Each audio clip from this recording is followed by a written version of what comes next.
Edibles are cheeky little buggers. You never know exactly what you'll get from them. Sometimes you'll eat one and feel nothing, sometimes you'll eat one and feel everything, and sometimes you'll eat one, think you feel nothing, so you eat another and another until all you feel is pain everywhere. The trick is simply getting them from trustworthy sources and being a little patient with the gummy. But somehow this seems too hard for most people, myself included. I was neither patient nor safe this fateful afternoon, which made for my most intense edible experience ever. Now, this was back in high school, so getting from a reliable source isn't as easy as it is now. Instead of getting the edibles from a dispensary, you have to get them from Howard, a grade above you, that claims he definitely is the Heisenberg of edibles and can cook up the best stuff. It doesn't help that I was surely at the peak of Mount Stupid on the Dunning-Kruger effect curve, where my confidence was at an all-time high with weed and my experience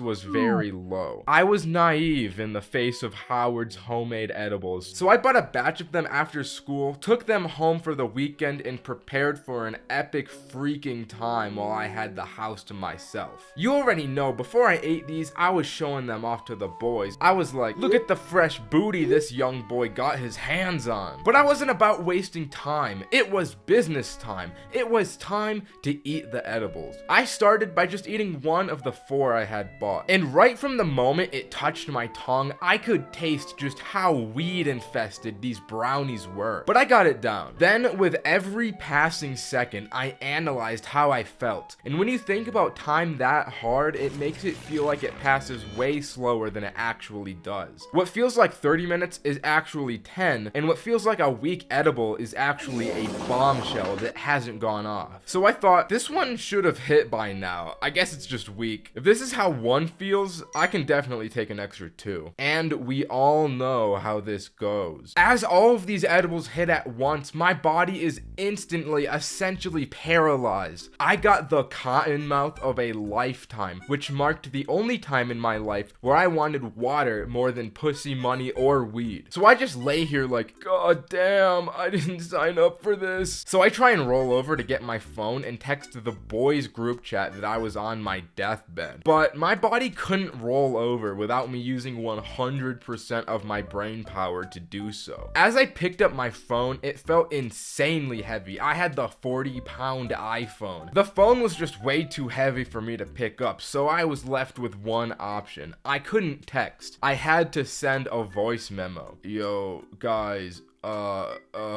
this shit is hitting for real. I think I need help. Send over the reinforcements to my place. I'm dying. Which was a pretty funny message to follow from the previous one. So once the message was out, so was I. My body shut down for I don't even know how long. But when I came back into consciousness, it was like I was viewing myself laying in the bed from a third-person view. This didn't last long though, because I got back to my body pretty quickly. But for a moment there, when I saw myself, I thought that I had died and I was leaving my body, but somehow I rationalized myself out of it and thought, there's no way I'm dying. I'm just on a lot of drugs. People always think they're gonna die when they're like this. I don't know how I was able to rationalize myself out of thinking I was dying considering how high I was, but I guess I'm just the GOAT. I can just do it. So I look over at my phone and I see that Roman is calling me. What's up, bro? Are you good, bro? Partially. Come over to my house though. So we came over with Cole and Adam, and as they rang the doorbell, I was faced with a real dilemma. Shit. How am I gonna let them into my house? So I tried to stand up, but instantly just fell on the ground. I had to crawl on the ground over to the stairs and I just fell down them. I was way too high. There was honestly no other way I could get down, but I was also so high I didn't feel pain from falling down the stairs, so it was all good. I unlocked the door still on the ground with my toes and then just kicked it as hard as I could to let them know they could come in. The 3 of them stood over my lifeless body and asked, bro, are you okay? How do you filled. So I reached into my pocket and I pulled out the last brownie. Boys, eat this. You'll know a fraction of what I've been through if you eat this. But I need water first. So I get my water, and surprisingly, the three of them just split the brownie and ate it like that. I guess high school boys are just that desperate they go feral at the sight of any free weed. I wanted to be transported to the couch, so I got picked up from my limbs and brought over to the most comfy couch I've ever felt. We turned on the TV, and the first channel that was on was Paw Patrol. It was incomprehensible to me. Then I got some of the most devilish munchies in my life. So I postmated Chipotle. But at this time, the three of these boys were also starting to feel the munchies. Despite eating that small portion of the brownies, it was hitting them enough. So Adam was like, bro, I'm so hungry. And my high ass replied, oh, me too. Don't worry, I'm gonna get Postmates. And I ordered another Chipotle burrito for me and Adam, forgetting that I had ordered the Postmates prior. I guess the group of these three guys picked up on this, so they started to get me to order as much Postmates as they could. Once the burritos started coming in, I'm freaking out because I don't understand where all of these orders are coming from. I thought I had discovered a real-life infinite food glitch because 4 different orders and 7 different burritos were delivered to my house. But alas, it was just my friends sucking me dry of every cent I have. So we got all of our burritos, brought them in a big pile, we held our hands around the burritos, and we prayed for this meal.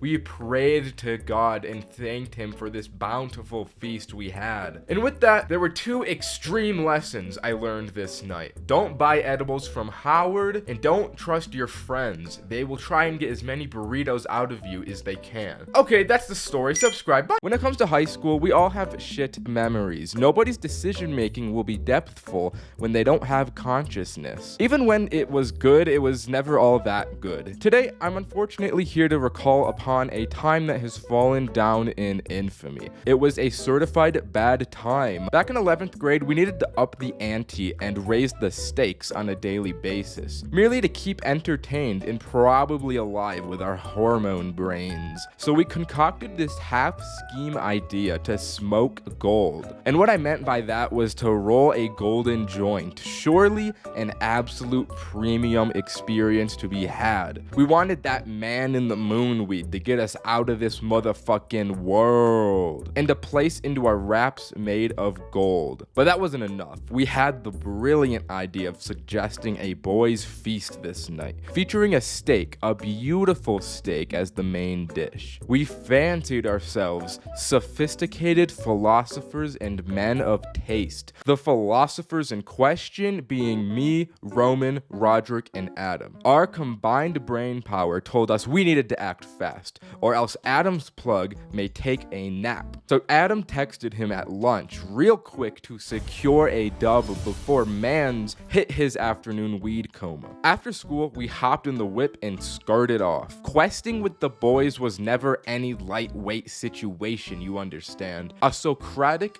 philosophical debate carried out inside revolving around how much coinage was required for the night's festivities. If we pooled our money, we had $47, which was probably enough to buy the steak and the weed that we wanted. We pulled up to Safeway and parked the whip to commence the shopping. This was my first time buying meat to cook. I didn't know what to look for, and neither did anyone else. We bought the steak, got in, and got the fuck out of there like that. Adam's plug lived right up the hill, so we zoomed up the hill right after and filled into his basement like weed gnomes. When we got the za, we tell him about our quest and ask him if he knows how or where we could find golden wraps. He goes, hold on, as he pulls out a golden cone and a small piece of gold paper. You can either have a pre-roll for 20 or the filter for free, but you can't have both. This is what I meant when I said high school was shite. This moment right here should have been it all. Anyways, the boys mentally connect for a moment and confirmed that we're all like, fuck this guy. So we grab the filter and head out. Before we leave, he gives us 3 shops that wouldn't card, according to him. With 2 of the 3 ingredients scored, everybody hopped back in Adam's car and set course for the first shop. We for real felt like American navies in this moment. brave seamen who ventured into unknown waters for booty. As we pulled into the parking lot, Adam said he wanted to go in first, so we blessed his ass with ancient prayers before exiting the vehicle. He comes back empty-handed and looking a tad unnerved. He explains that he went in to find a really chill, young-looking guy behind the counter, but as he started to browse around, he noticed that there was a bit of a switch up. An old guy sat crossing his arms and glaring at Adam from where the other guy was. This did not vibe with Adam very well, so he bolted out the door before he let anything else happen. Exhibit 19 as to why high school sucks. The shit you have to risk your literal life and limb over was never worth it. Looking back, this was not worth the amount of trouble we could have gotten into. From here on out, we decided to call the places to ask if they had any specialty wraps, but the second and third shops that the plug had given us were a no-go. So we decided to Google 24 karat gold weed wrapping paper for sale near me. This turned up some interesting results, and after some more Googling, we narrowed it down to one shop that might have had it. At this point, we're impatient and morally sabotaged after escaping a nearly fatal encounter with the last. As we're pulling into this decrepit looking empty strip mall, we consult the lexicon and find a ritual of protection for our boy Roderick. We gotta buff him with Dark Moon Blade before sending our man out into the fray of Dark Root Garden, bro. This motherfucker Roman starts chanting inaudibly. We wrap up our blessings and Roderick steps out ready to face our collective demons. Adults in authority positions in possession of shit that we want. We wait 5 minutes, then like 8, and then about 10 minutes go by and there's still no sign of him. Finally, he comes out and it looks good. He's got that little grin we all knew meant good things. Roderick went sexy beast mode and not only found the wraps, but convinced this guy that he was 21 enough to buy them. So we had the wraps, we had the za, we had the steak, and we had our magical precious filter. All that was needed now was to assemble the stones like Thanos and rip fat tokes of this golden excellence. Adam's parents still hadn't gotten home yet, so we zoomed over there to prepare the feast. Adam cracks out the pan while Roman and Roderick take over the cooking preparations. Everyone crowds around the cooking skillet watching the steak come up as Adam tries to roll the joint. The problem was that we had not expected the golden wrapping paper to be as thin and slippery as it was. Adam's fingers couldn't really get a good tuck going and fold the paper over. Micro weed nuggets start falling out and I foresee what is about to happen before it does. This moment is God sent. I prophesized the fall of the joint. As we're all there admiring this magnificent cut of beef sizzling on the burner, Adam's hands dip down low, causing every single last crumb of weed to roll out the tip into the steak. Nobody says anything. Then, without saying a word or anything out loud, we all lean forward and start trying to inhale the sizzling weed crumbs off the frying pan.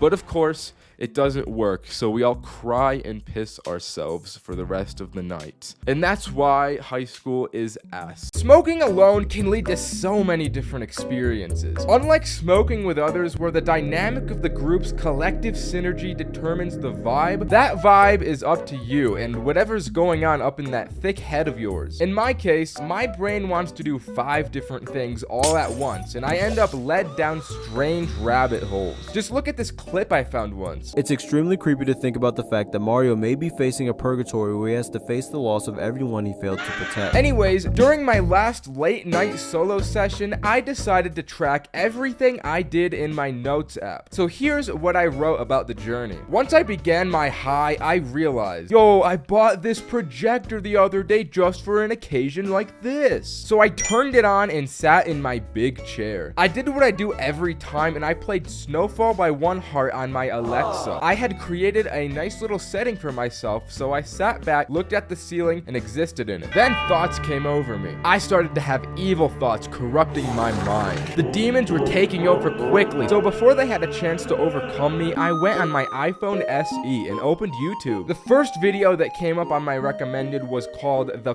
Quiet Sadness of Mario Galaxy. And after my demonic ordeal, I thought to myself, that's just like me, I gotta watch this one. But as I clicked on the video, I got an advertisement for Pizza Hut's new melts and instantly forgot about everything else. In this moment, all I wanted was to taste these delicious, cheesy new Pizza Hut melts. They looked so unequivocally delicious. All other foods paled in comparison to the melt's greatness. So I clicked on the ad, which sent me to a screen that asked me to make a Pizza Hut account to continue. I tried for like 10 minutes to make an account to no avail, until I saw there was a guest option. But if you're a guest, you still can't order Pizza Hut. God damn it, I can't take this anymore, I'm using Postmates. And then I suddenly got an earth-shattering text message from Roman. Bad news, y'all. My parents are getting a divorce and my dad's in jail.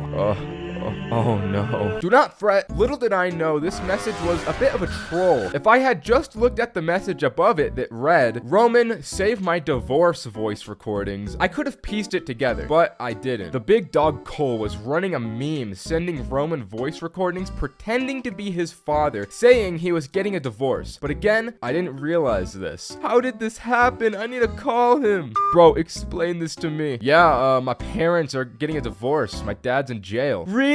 Yep, he's in jail, rotting and divorced. Well, he didn't seem too bothered by that. Oh god, oh, I'm so hungry. I need that Postmates. I had finally ordered the elusive melts, and while waiting for them, I decided to go back and watch that Mario video. I got probably 1 minute exactly into my viewing until my eyes cheekily shifted down to the first recommended video, being one of those house building process videos. This joint would hit right now, sheesh. As you can imagine, it didn't take long for my brain to start thinking something else. I bet I could build a house. Why don't I just build one right now? I'll play Minecraft and show this guy he could only dream to build a house as good as me. I turned on the PS4 to see the game disc wasn't in, and I'd have to get up from my chair to solve this problem. So I just sat there and did nothing. This allowed my demons, corruption, and evil sludge to coat my mind once again with its wickedness until pizza time! Pizza time! Forgetting the existentialism, I instantly ran to the door to acquire the payload. It seems it was just a little too fast though, because as soon as I opened the door,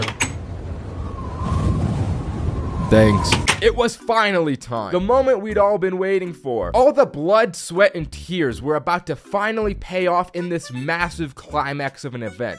This looks so good. Holy. I took the first bite of the most heavenly food on the face of the planet. It was exactly what the commercial had promised. This melt was quite literally busting in my mouth with every delicate and cheesy bite I took. I devoured the entire thing in roughly 1 minute on my beast mode savagery and then threw myself back into the big chair. I was finally determined this time to finish the Mario video. I wasn't about to let anything stop me. So as I unlocked my phone, I saw it was still on that house making video and I remembered Minecraft was waiting for me. But this time I was changed. After devouring such a great melt, I was feeling formidable and brave enough to get up and put Minecraft into the PS4. I perfectly executed the operation, loaded up a new world, and after 20-something minutes, I made myself the most generic wooden plank house imaginable. Feeling pretty good about this, I opened my phone again, disliked the house building video in an act of ownage and deviosity. Then I got back to my Mario video. Realizing how awesome I was, I felt I couldn't fully relate to the themes of this video as well as 30 minutes ago me would have. But regardless, I watched the whole thing and only paid attention to the visuals and the music since it was all very cute. It was just so nice seeing all of these bright colors and peering into the endless depths of space while listening to the music that by the end of it, I was feeling a tad sleepy. I stumbled my way back to my bed and lay down. As I was falling asleep, I felt as though I myself was drifting through space just like the Mario man himself. It was truly serene. Okay, that's the video. Subscribe. You know the drill. I get dangerously high by myself. Track everything I do on my notes notes app and tell the story of the actual brain-rotting activities I get up to. But this time, there's a little twist. Before I got high, I texted my boys group chat to ruin me tonight. They could call me, text me, or just send whatever heinous dung they can at any time throughout the night that would mess with me or just make a funny moment. So here's what happened. After eating my special gummies, the first thing I wrote down in my notes was watermelon with no melon. I guess I found this video so impressive, I just had to share it. Anyways, let me set a scene for you. As the gummies came into effect, the first thought I had to myself was, I want my big Oreos. So I walk myself downstairs into my dimly lit kitchen, fill my favorite coffee mug with warm milk, and start solemnly munching on these porcelain big Oreos, one intimate bite at a time. As it turns out, I only had 3 Oreos in my bag, which left me with a real problem. I got no more Oreos, but so much milk. Without thinking, I trotted up from my seat, walked over to my little tree, and poured my milk into the soil as if it was water. It took me a minute to mentally process that I had given a tree milk until it finally hit me. Wait,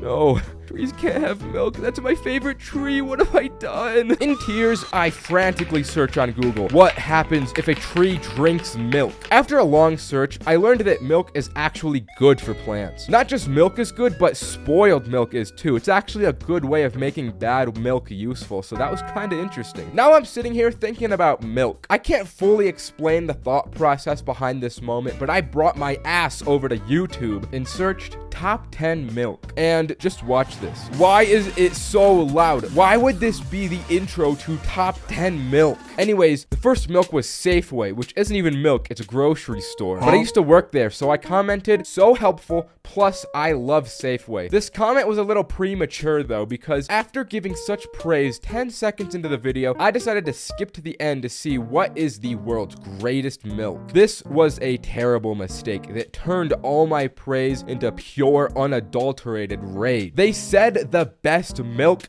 is Borden. Are you joking? You have to be smoking crack to genuinely believe Borden is the best milk there is. So rationally, I replied to my original comment with a nasty and hateful reply. As I hit send on the comment, my messages start getting spammed with a constant influx of this deranged dog image coming in from 5 separate people. There had been an organized attack on my iPhone messages, and the dinging wouldn't stop until I got a phone call from someone with no caller ID. I pick up the phone. Hello? And this is exactly what I heard back. Is this Borden? Do I need to repent? Do I need to repent for the sins that I spoke on your milk, Borden? And before there was a reply, my phone crashed from the constant dog images that were still going through that whole time. Holy shit, I made a terrible mistake. But then, as if God's light came shining down at me in my darkest time, as I turned my phone back on, the image of the dog had changed. He was so happy now, grinning ear to ear. It was a beautiful sight. Seeing him smile back at me gave me such a sigh of relief. So I felt I'd treat myself to a little Chipotle queso. I ordered from Postmates and the driver's name was Quentin, and I promise you this is a detail that comes back. As I'm waiting for my Postmates, I go back on YouTube to see something that truly pissed me off. The video was called Strongest Energy Drinks Comparison, which I thought sounded pretty cool. I was interested in what the world's strongest energy drink was. I click on the video and every single energy drink has 320 milligrams of caffeine. Like, it does not stop. The drinks just keep going and they never change. I keep thinking to myself, oh, the next one's gotta be stronger. It's not gonna be 320 milligrams of caffeine, and it never is. I was blown away by the asinine shit this video was, so much so that I left a hate comment. And then I got a neighborhood watch alert from the Ring app that there was a shooting nearby. This was one of the best things that had happened to me this night because it gave me a great idea. If you didn't know, the Ring app has a feature where you can create a post that gets sent out to every single person that has the app in a multiple mile wide radius. I had never done this before, but just the thought to have that much power, sending a direct message to so many people at once, seemed a little too good to be true. But I wanted to figure out if I could would do it if it was possible. First, I would have to figure out what the post was going to be. I thought back to everything that had happened to me this night. That dog with the massive grin. The Postmates driver named Quentin. Everything came together as I uploaded the dog image and gave it the title Dog Acquired and made my masterpiece. Dog alert, we found Quentin. Thank you everyone that helped look for Quentin, but you can finally stop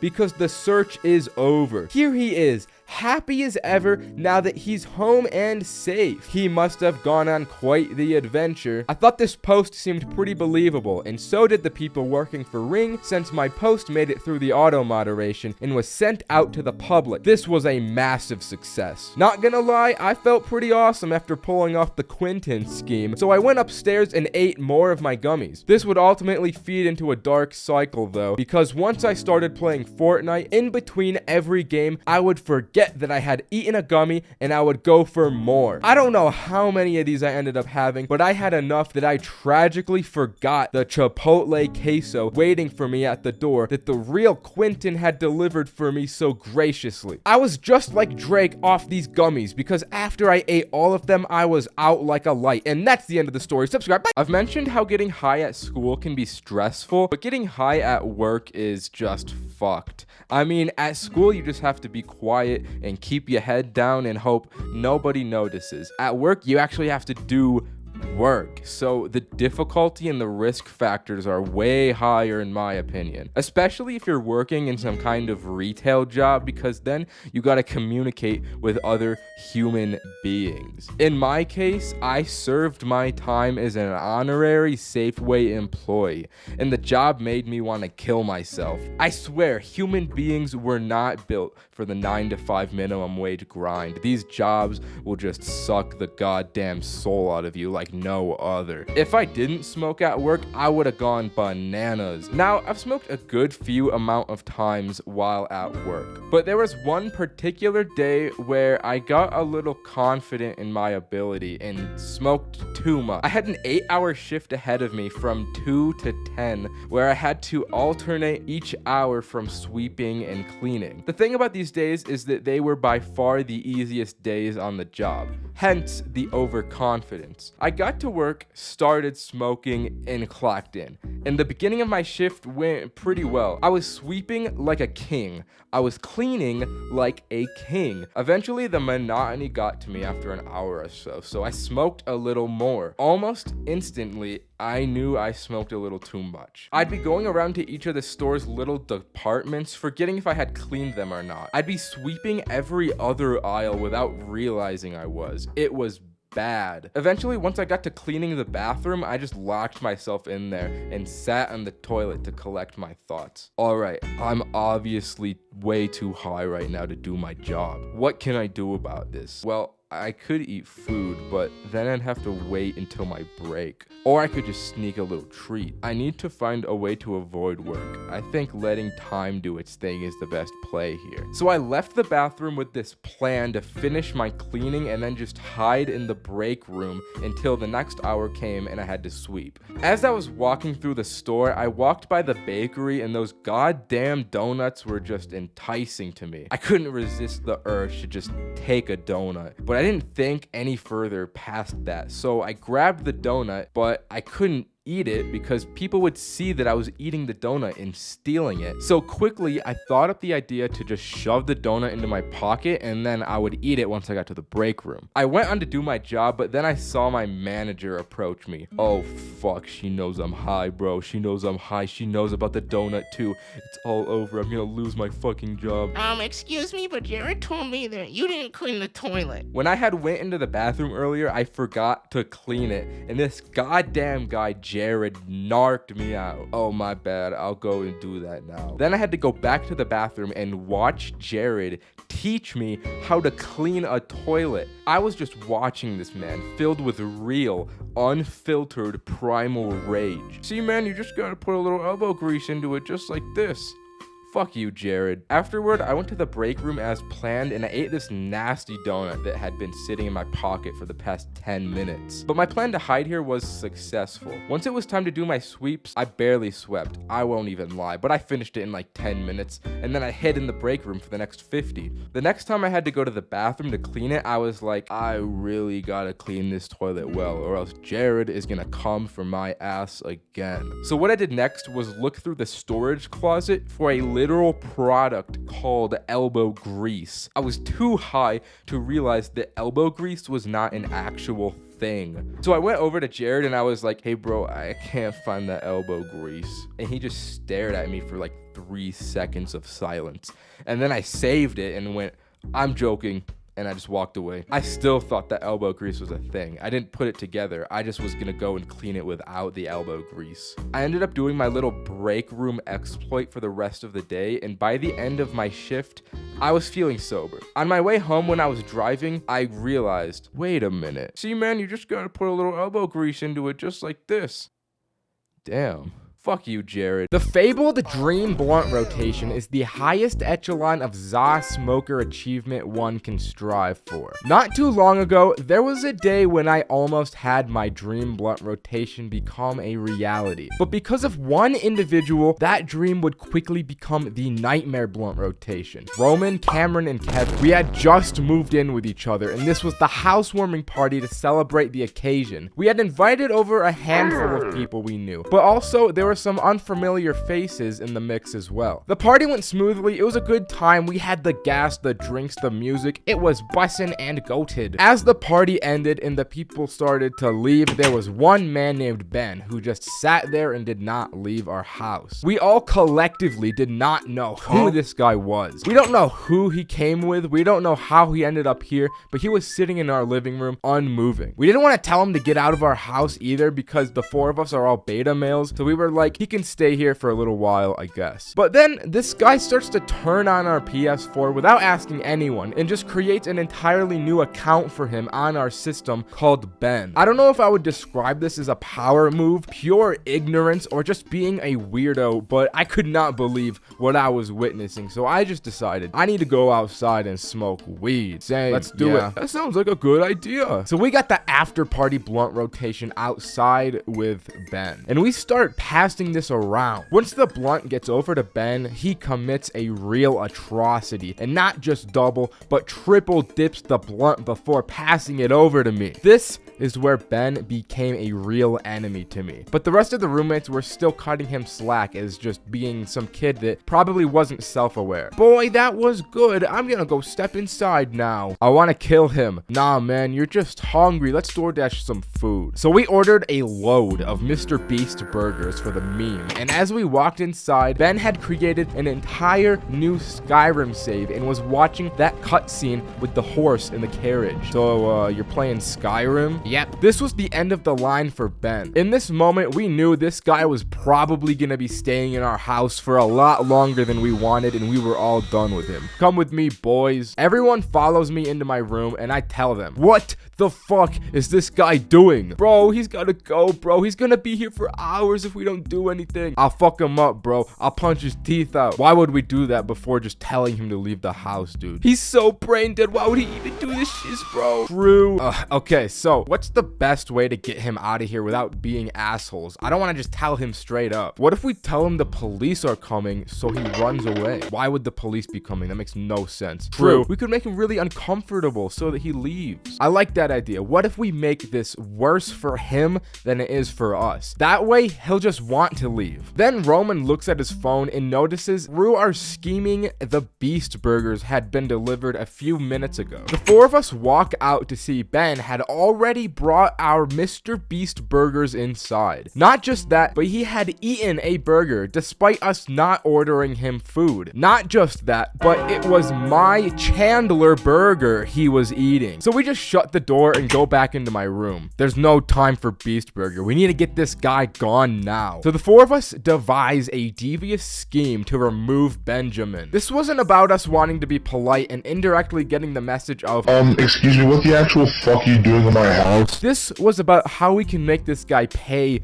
for the crimes that he has committed. So the four of us get our guns and load them up. We go over to the air conditioning and turn it to the coldest possible option. Once the house was freezing, we all point our guns at him and shoot him. They were water guns, by the way. And since the house was cold, the water was very chilly. Why are you doing this? You ate my Chandler burger, bro. You gotta go home. So Ben runs out of our house to never be seen again. But the creepy part is the next morning, we texted the people we knew at the party to find out who brought him. We wanted to know who knew Ben. The thing was, nobody knew who Ben was. I guess Ben was just a random dude who saw a party and decided to walk into it, eat a Chandler burger, and play Skyrim, which honestly, with that story, I kind of respect. Thank you all for 2,000 entire subscribers. Alright, that's the story. Subscribe. Bye. So not too long ago, I got pretty close with my plug to the point where I just kind of would chill at his place, smoke, and play some games with him. If you've ever been over to one of your plug's places, you know they always have the best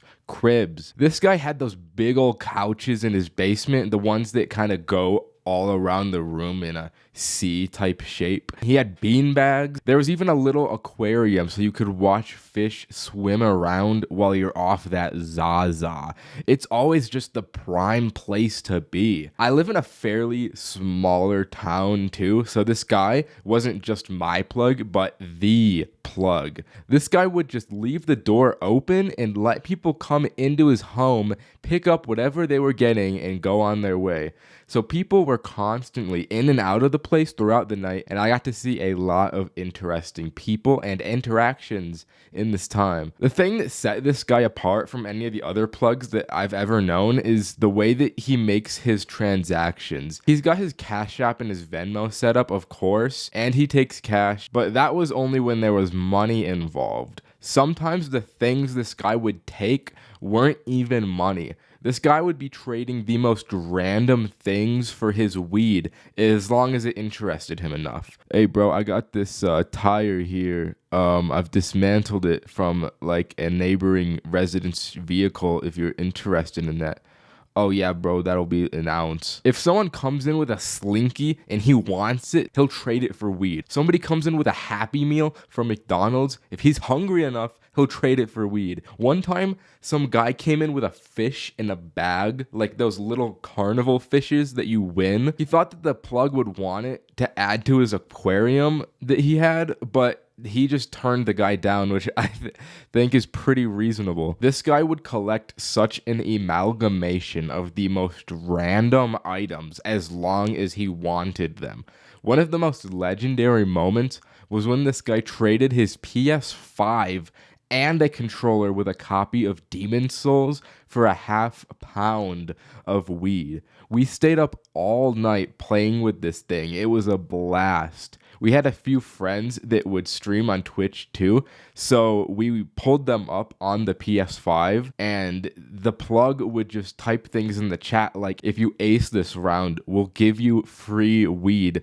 He would act like he was Mr. Beast giving out money, but it was gas, bro. He was giving out weed. One of the strangest things that he traded for weed was probably a 12-piece chicken McNugget from McDonald's for a gram of weed. These guys just pulled up to buy some weed from him, and he saw they had McDonald's in their car, and I guess he was just that hungry, so he decided to make the trade. But that's not the only time that he would trade food for weed. Matter of fact, food was probably one of the most common things that he would take from people. He would even text previous customers if they would bring him food for weed, and they always would. This guy had the whole town at his fingertips. This was his own personal DoorDash service. I'm pretty sure there were even a good amount of days where he was just straight up not profiting because of the amount of food he would have people bring him would not be proportional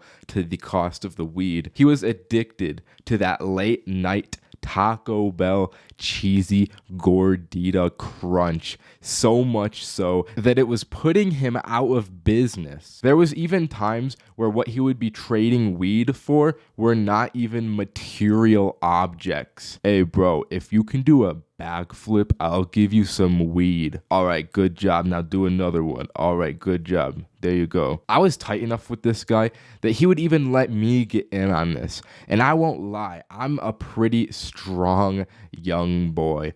I would be testing my physical capabilities with these customers. I'd be arm wrestling everyone in town on a 15-game win streak. I'd be doing push-up competitions with these random customers, racing guys up and down the streets. I was letting no one get their weed. I was the gatekeeper. No one got past me. I would be in the gym training just so these people wouldn't beat me for the weed. Except for this one dude. His name was legitimately Magnus, and he was just outmatching me in every physical way possible. He was claiming all the weed for himself. That dude was a legend. Being friends with the plug is just an all-around good experience. You get good deals on their stuff, and most of the time they're pretty cool people. There are some weird experiences like that fish guy, but I imagine that's just exclusive to my situation. Real quick before this video ends, I want you guys to understand how grateful I am for all the support that I've been getting on these videos. It's fucking awesome. It's awesome. Thank you. Subscribe. Target is an amazing place, isn't it? I don't know what it is about this grocery store, but somehow I just always find myself going here even when I have absolutely no reason to be in Target. It's just the superior Walmart. I walk into Walmart and it's like a wave of depression just hits me. No one wants to be there. The floors are all gray. It's terrible. But on the other hand, I walk into Target and the exact opposite happens to me. Maybe it's the floor colors. That could really be the secret. So I love Target, but that's just when I'm sober. If I smoke and then I go into a Target, it's just a different story. This is my happy place. Jumping over a ball and entering those doors, I become unstoppable. I don't know if your Target is like this, but most of the ones that I've been to have a Starbucks as soon as you walk in. So I'll be going up to the Starbucks as soon as I walk in there, and I'll pull the, can I get and I just can't help myself to eat one of those ooey gooey delicious little pastries they sell there. I end up buying one of those caramel ribbon crunch frappuccinos and drink the whole thing while I'm in the store with no regard to the impending diabetes that I'm going to have. I end up getting super high and cracked off this caffeine, and I've just started. I just walked through their doors and I'm fucked. I don't know if other people experience this, but whenever I'm in a public grocery store while I'm high, I just walk around with a big smile on my face and I can't control it. I don't want to be walking around with this big ass grin. I try and resist it, but it just can't be stopped, which becomes a problem because when you're high in public, you don't want people to know you're high. Me especially. Even if I'm chilling at home and I'm high, I try and keep it from everyone. It's just like an instinct. I have no reason to do this. I just kind of do.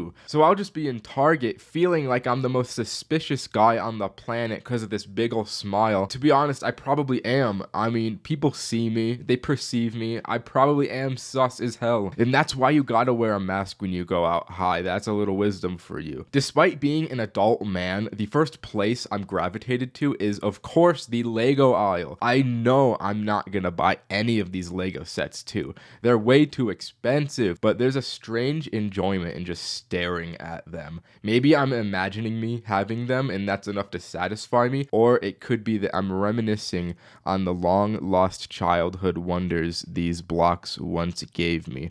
Such a pure joy that could never be recreated in my current broken state. But either way, I just like looking at the different Lego sets Target has. And I always find myself back in the exercise equipment section as well. You know where they have those weird curvy sticks? I have no idea what these are supposed to do or what they are, but I always pick it up and just mess with it. You know, I'll poke my back a few times with it and just put it down, as confused as I was the last time I tried doing this. And it's always a Target tradition to try and curl the 40-pound dumbbells. You just can't resist the masculine urge to curl the Target 40-pound dumbbell. I'll be in the aisle getting an entire workout in. And don't even get me started on the big ball bin. I be bouncing them big balls through the halls. I just be bouncing them balls all I want. No one can stop me from bouncing the big balls. I never buy them though.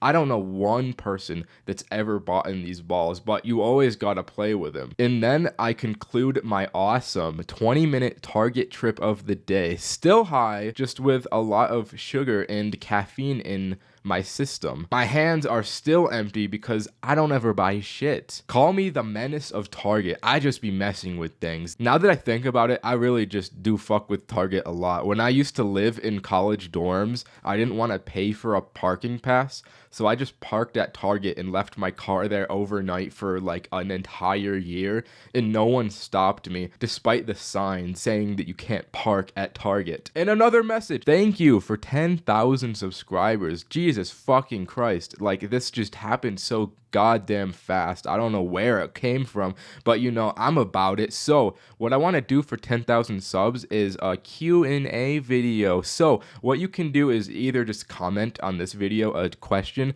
or I made a community post. You'll probably have more luck getting it answered if you reply on the community post rather than the comments, but you know, just go ahead and do that. Okay, bye. This was probably the least intelligent moment of my entire life. Unintentionally getting high for 3 consecutive days. This happened back when I lived with roommates. I had one roommate that would always buy those storage jars to put his food into. Unknowing to me, he had a jar of very special gummy bears that would sit on the kitchen counter in full view from anywhere in the living room. These special gummy bears, due to the jars he would put them in, were completely unmarked and proceeded to make me become an unknowing victim to their powers for the next 3 days.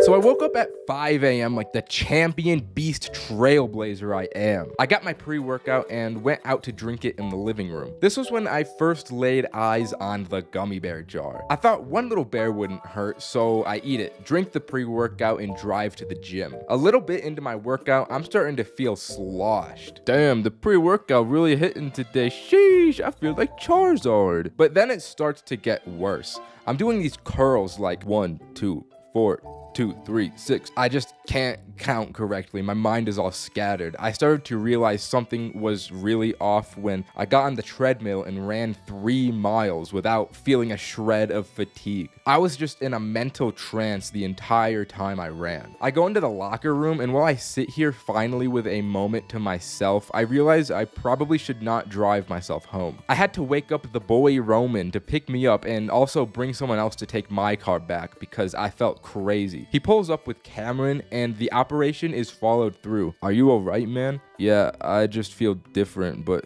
not bad. We get home, and I've got a Zoom class to attend in about an hour. As I'm walking to my room, I pass the gummy bears and eat another one. While I wait for my class, I remember just sitting in my chair, staring at my PC, doing nothing like a zombie. I was trying to mentally will myself into being functional for this class, but since I ate the other gummy bear as I entered my room, it just got worse. I sat in this class just staring at myself in this little Zoom camera window. The teacher even called on me at one point, but I just kept staring. I didn't say a word. It may have been from me being so high I couldn't process what was happening, but there was not a word spoken from me.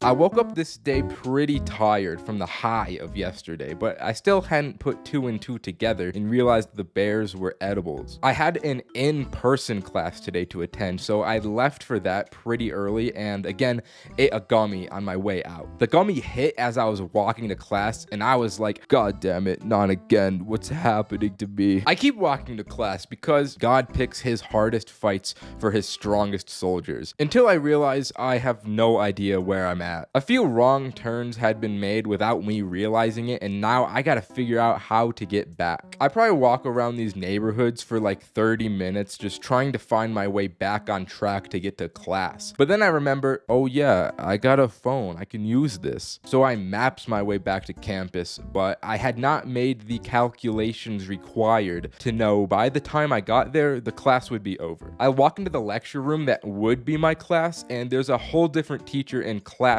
going on that I attend thinking, nah, this has got to be the same class. I bet this is just a substitute. The class ends and I'm still oblivious to the fact that that was not the lecture I was meant to be in. An email pops up on my phone about my absence, and I remember replying to the email just saying not true and then walking all the way home. I had homework to do, but as I sat down to do it, I was like, yo, the teacher did not teach us this today. So I just played Elden Ring for the next 8 hours of the day.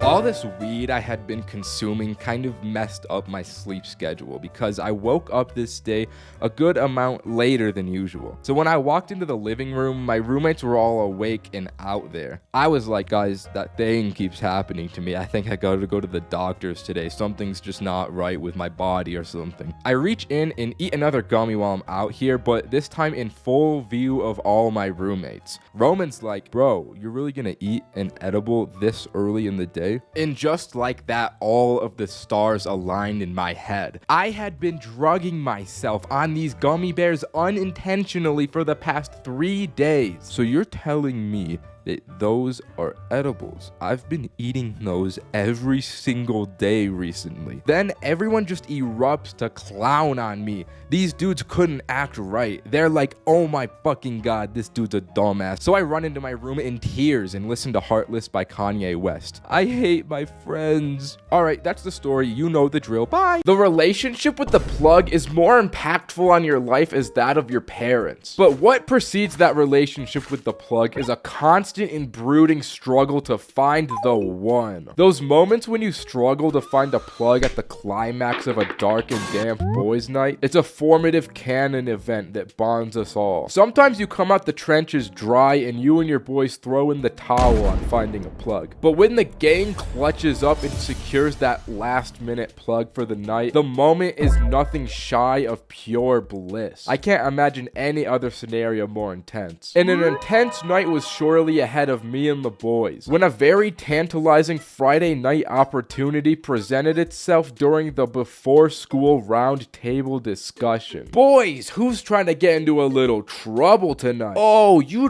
couldn't possibly mean. I think you lads know exactly what I mean. Alright, so you got any of that skiddly diddly hopscotch diddle drip on you, bro? Nope. Yeah, my pockets are empty. Oh, damn. Well, I guess we've got to get a plug on our hands. And right then, phase 1 of the plug struggle began. As all desperate high schoolers do when in need of a little grass, we all spammed everyone we have added on our Snapchat. We all tried different approaches, starting with the simple and to the point method. Anyone got grass? We tried the desperate attempt. Hey bro, please, does anyone have weed? I need it so bad, bro. And we even tried the really desperate method. Hey bro, would you trade a couple dozen tamales for a perk? And by the time the gang got back together after our first few periods, it was like, all right boys, let's see the plugs for tonight. What did you all get? The only snap I got back was a picture of this girl's forehead. What about you guys? I got the left side of her face, but I think she wants me, bro. Damn, all I got was left undelivered by Team Snapchat. I think it was safe to say phase 1 was a complete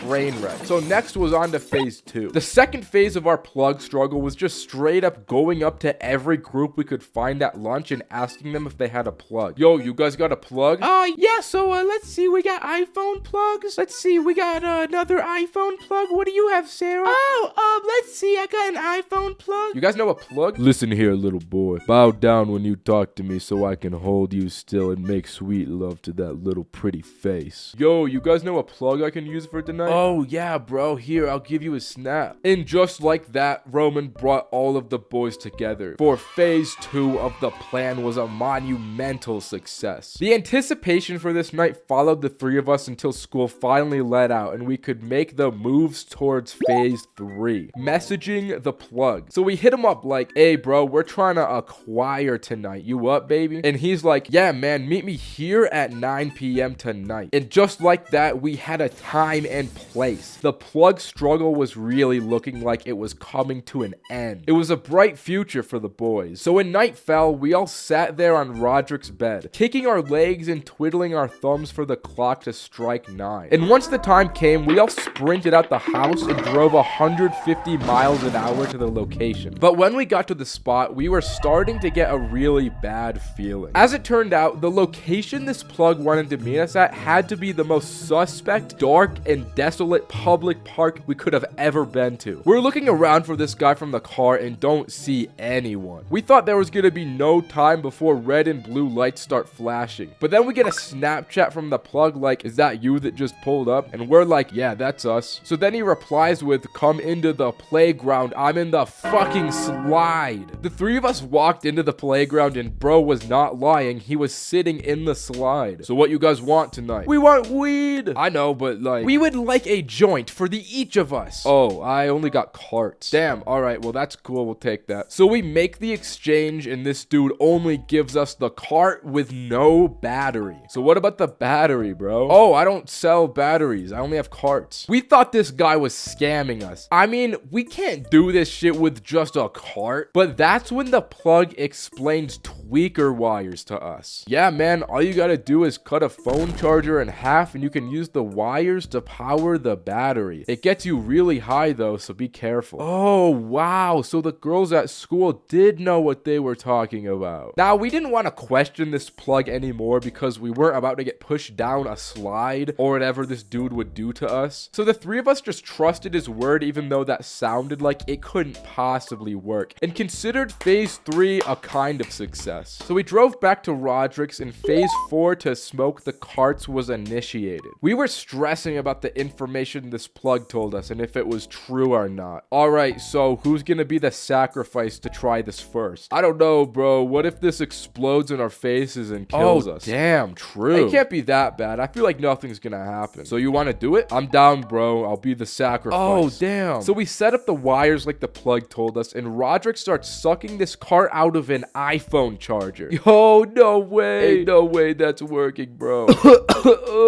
Bro, do you feel high? Did it really work? Bro, it's like I hit the cart, but the house was the battery. No way. He's for sure high, dude. So what's it feel like? Is it good for us to smoke? Dude, I mean, help yourself, but this shit is hitting me like a fucking semi-truck. Roderick got ubiquitously sent into the shadow realm from that hit. It turns out that when you use tweaker wires, it makes you tweak. The electricity heats up the oil way hotter than a battery does, which in turn puts more weed particles into the inhalation, and in turn makes you higher than you could ever imagine. Damn, I guess it's either we get too high or we aren't high at all. Nah, man. I know one way. I know a method. I didn't want to do this, but my cousin can get some for you guys. Oh, for real? Alright, so what's his number? It's 5-4. No, I think it's 4-9-5-4.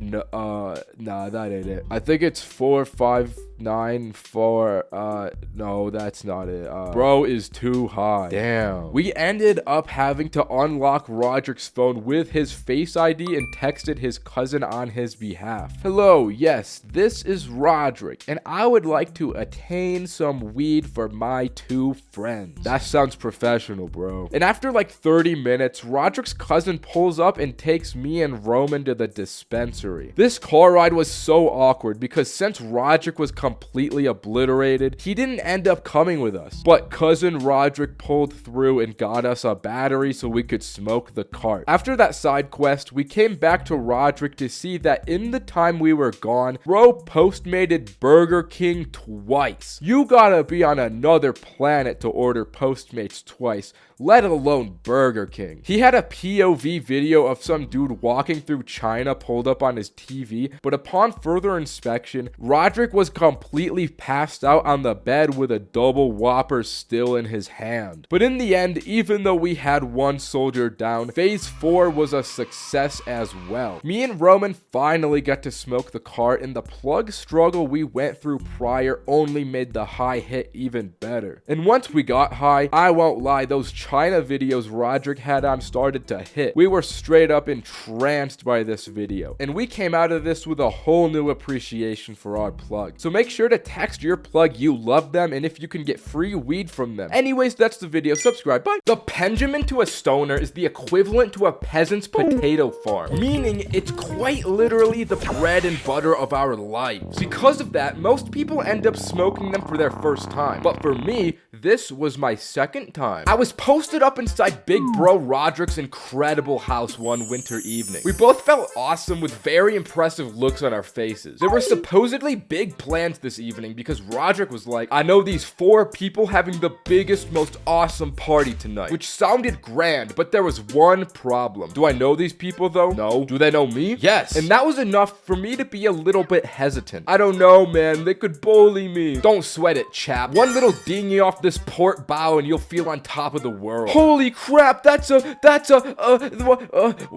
that? What is that? It's weed. Boom! This was a top 10 bomba-clot moments of my entire life. As I mentioned, I had only ever smoked one time before this, and the parasites in my brain were starting to speak to me. The same parasitic voices that tell me to peek corners in Valorant, gamble more money, and generally overextend on things I shouldn't were firing. Alright, Roderick, we've done this once before. I don't see the harm in going for a second. Oh god, it hurts so badly. You can't go crazy like that, bro. You gotta take your time. Oh, alright, I'll do it gently. Are you good, bro? Yeah. Alright, my boy, let's head out and drive to this shindig. As we start to drive, all this time in the car allows me to grasp the gravity of the situation I'm in. The world started to change around me in ways I didn't understand, and I felt an awe-inspiring feeling in my fingertips. I could not act right, and I started to go crazy until immediately locking in, because I was about to enter a home I didn't know with 4 people I also don't know. Hey, bro, if they see me like this, what do you think they'll think of me? Oh, I think you're gonna be all good, bro. Oh my god! I had a bad case of the poo-poo eyes from those Benjamin tokes. You look awesome, dude. You'll be okay. Just put on these cool shades and they'll be very impressed with your style. Whoa, I feel like I'm number 1, dude. So as we pull up to the house, there's only one single objective on my mind. I need to convince each of these people that I'm sober, because if they see me high, they're gonna think I'm an addicted bum. We walk in through the front door and there's already a major fork in my plans. Roderick had actually brought me to the hose. I don't even know how to act around the hose when I'm sober, and those pen hits gave me slurp juice brain. Luckily, there was only this one girl named Sarah as we walked in,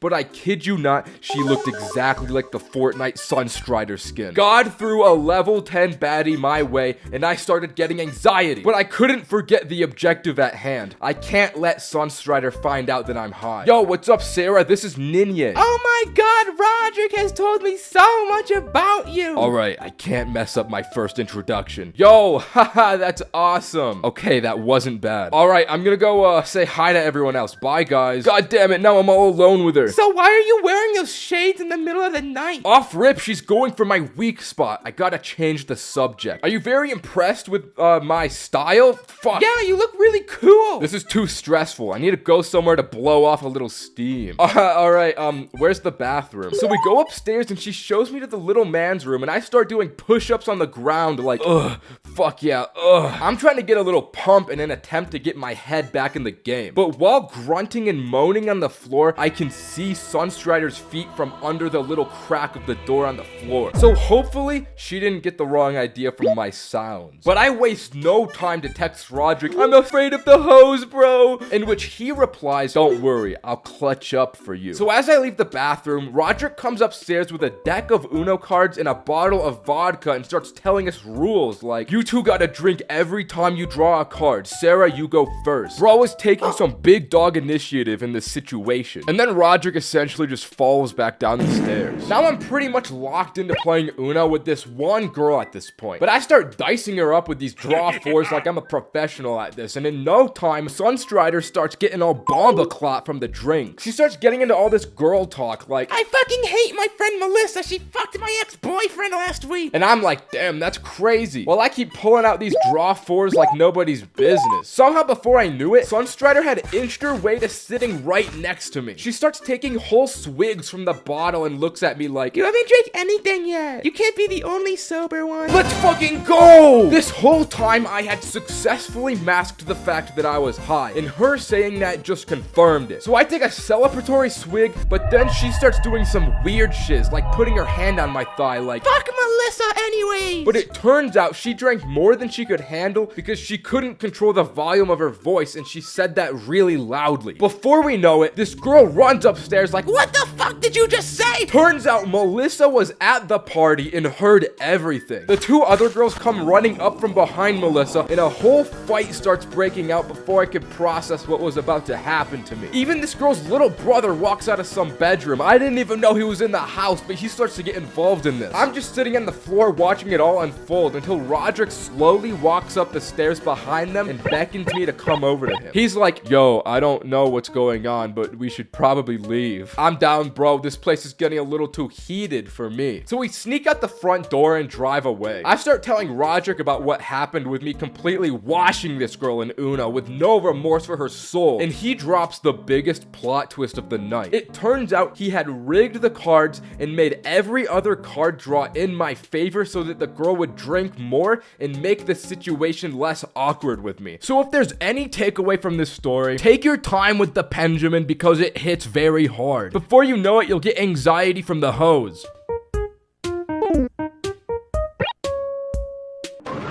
Guys, I'm not a stupid person. I'm actually very smart. But I accidentally got a nicotine addiction. It wasn't even my fault though. It was just the way the world dealt its cards to me. I think it's very important to understand that nicotine is bad. And now that that's out of the way, let me explain to you how I accidentally got a nicotine addiction. So the day prior to the birth of my nicotine addiction, I smoked some King gas with a lawyer and it utterly defeated me. During that night when I was blasted, my boy Roderick gave me his vape, and without realizing it, I went home with it in my pocket. So the following day, this thing was just sitting around my house. I texted Roderick, bro, I got the mint elf bar at my place. Come and get it, big dog. Bro, after last night, I can't do it. I'm incapacitated. I'll just get it tomorrow, alright? And thus began the first day with my vape. After what had transpired the other night, I won't lie, I was a bit incapacitated as well. So I thought I'd take the day easy, stay inside, and watch a little anime on my iPad like a 12-year-old child. Since I spent the entire day inside, I was constantly tempted by the vape, just lying around. I didn't feel the need to hit it yet, but the morbid curiosity of the vape was building in my head as the day went on. I had vaped before, but I had never been able to actually get a nicotine high before. So as the night came around, I had the thought, alright, I know these Johns are terrible and life-destroying, but it's technically not my vape. So once I experienced this head rush, I'll just get rid of it tomorrow and I'll never have a chance to get hooked. So I start sucking this thing like a Division I football player until I finally feel my first nicotine high. I feel like I compare the high to if you drank a cup of coffee, but all of the energy was condensed into 2 minutes and then it suddenly goes away in an instant. But once I got it the first time, I called it quits, not knowing the floodgates I had just opened. It's day 2, so I gave Roderick that call, but this time he says to me, "Yo, I'm sick as a dog. I can't get the vape. I'll let you know when I get better though." I had another unexpected day ahead of me with the vape, and once again, I held off until the night, because once dusk fell, I'm hitting this little thing like crazy. This day, I hit it a few more times than I'd like to admit. I got into what I would like to call a mode and ripped the vape listening to Nightcore. I think it's safe to say this vape was already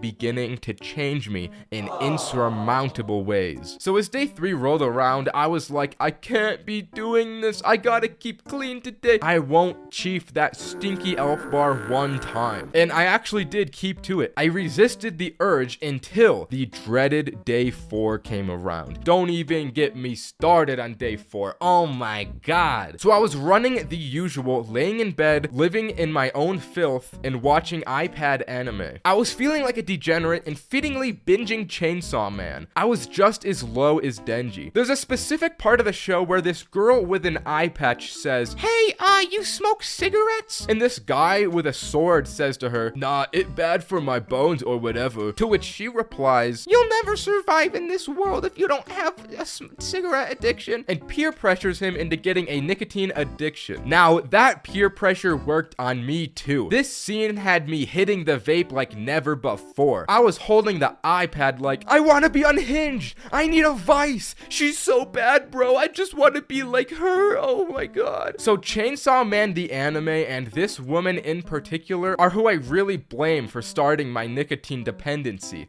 Not myself. I start mindlessly ripping the nicotine as I'm watching this show, and I'm not even feeling anything half the time. I'm just doing it for the sake of doing it. Then another landmark moment happens. There's a scene where my favorite character is in bed looking like a fine dish, and I'm like, oh my god! Oh yeah, that hits the spot. Now, as I finished the season, I got ready for bed, and then I realized I couldn't sleep. It's hard to explain, but something about the nicotine made me so tired, but at the same time unable to sleep. But it was one of those nights where tears well up in your eyes and you violently punch your pillows out of frustration. Now that the ball is rolling, day 5 was just as bad as day 4, except that I was doing it all day. I didn't just wait for the night to do it. I was not even thinking, I was just hitting the thing, since I knew eventually Roderick would get it from me, and so it didn't really matter how much I did, right? Well, that mentality went on for the next 3 days until I finally got the text from Roderick that he was ready to get the vape. He comes over to my house and I'm unrecognizable from the week before. My eyes are shrunken, my bones are brittle, my teeth are black and rotting. As I hand the vape over to him, he pulls a little too hard and my arm comes off with it. Now, that's a slight exaggeration, but after he picked it up, the withdrawals started to kick in. It was just supposed to be a fun little experiment, but within 1 week, I had become an avid nicotine smoker. My craving for nicotine was stronger than ever. Every inch of my body felt like it needed nicotine, and I couldn't help but wonder how much longer I could go without satisfying my nicotine addiction. My health was beginning to deteriorate as well. My breathing became labored and irregular. Headaches appeared on a regular basis. It felt like there was no escape from this addiction, and no matter how hard I tried, it seemed impossible to break free from it. But as time passed, it went away and it was actually not hard at all. And now I believe that all nicotine addicts are just weak. Okay, that's the story. Subscribe. Here's a big one. You people have wanted this. My first time getting high, as it goes for most people, was a crazy experience. Now, I was at my friend Roderick's house. He's a classic guy. He's in just about every story that I tell at this point. Roderick's house was not like any other house. He lives in luxury. A luxury that a poor, under the poverty line boy like me will flip his shit when he sees. I mean, he's got a piano as you walk into his house. He's got a projector as a TV in his living room. This is the shit you see LA YouTubers live in. He lives in the Incredibles mansion. So Roderick was the weed expert that was going to show me his ways, and I was his apprentice. And this wasn't just my first time smoking weed. I should mention it was also my friend Roman's. The three of us were all sleeping over together this night inside Roderick's nice-ass house. Roderick was the real homie this night because he said, we can't just smoke a wax pen on both of your guys' first time. We gotta get our hands on the real stuff. What we had to do first was acquire the weed because we didn't have anything at this point. So we were going through the process of asking everyone that we knew on Snapchat if they knew somebody that sells weed until we finally landed on one guy. We pull up to his place and it's not scary at all. But this is my first drug deal. I'm anxious in my mind. What if this dude's got a gun? What if he kills us in cold blood? But then this dude comes out of his house with these big ass goggle glasses. He looked like a real dork.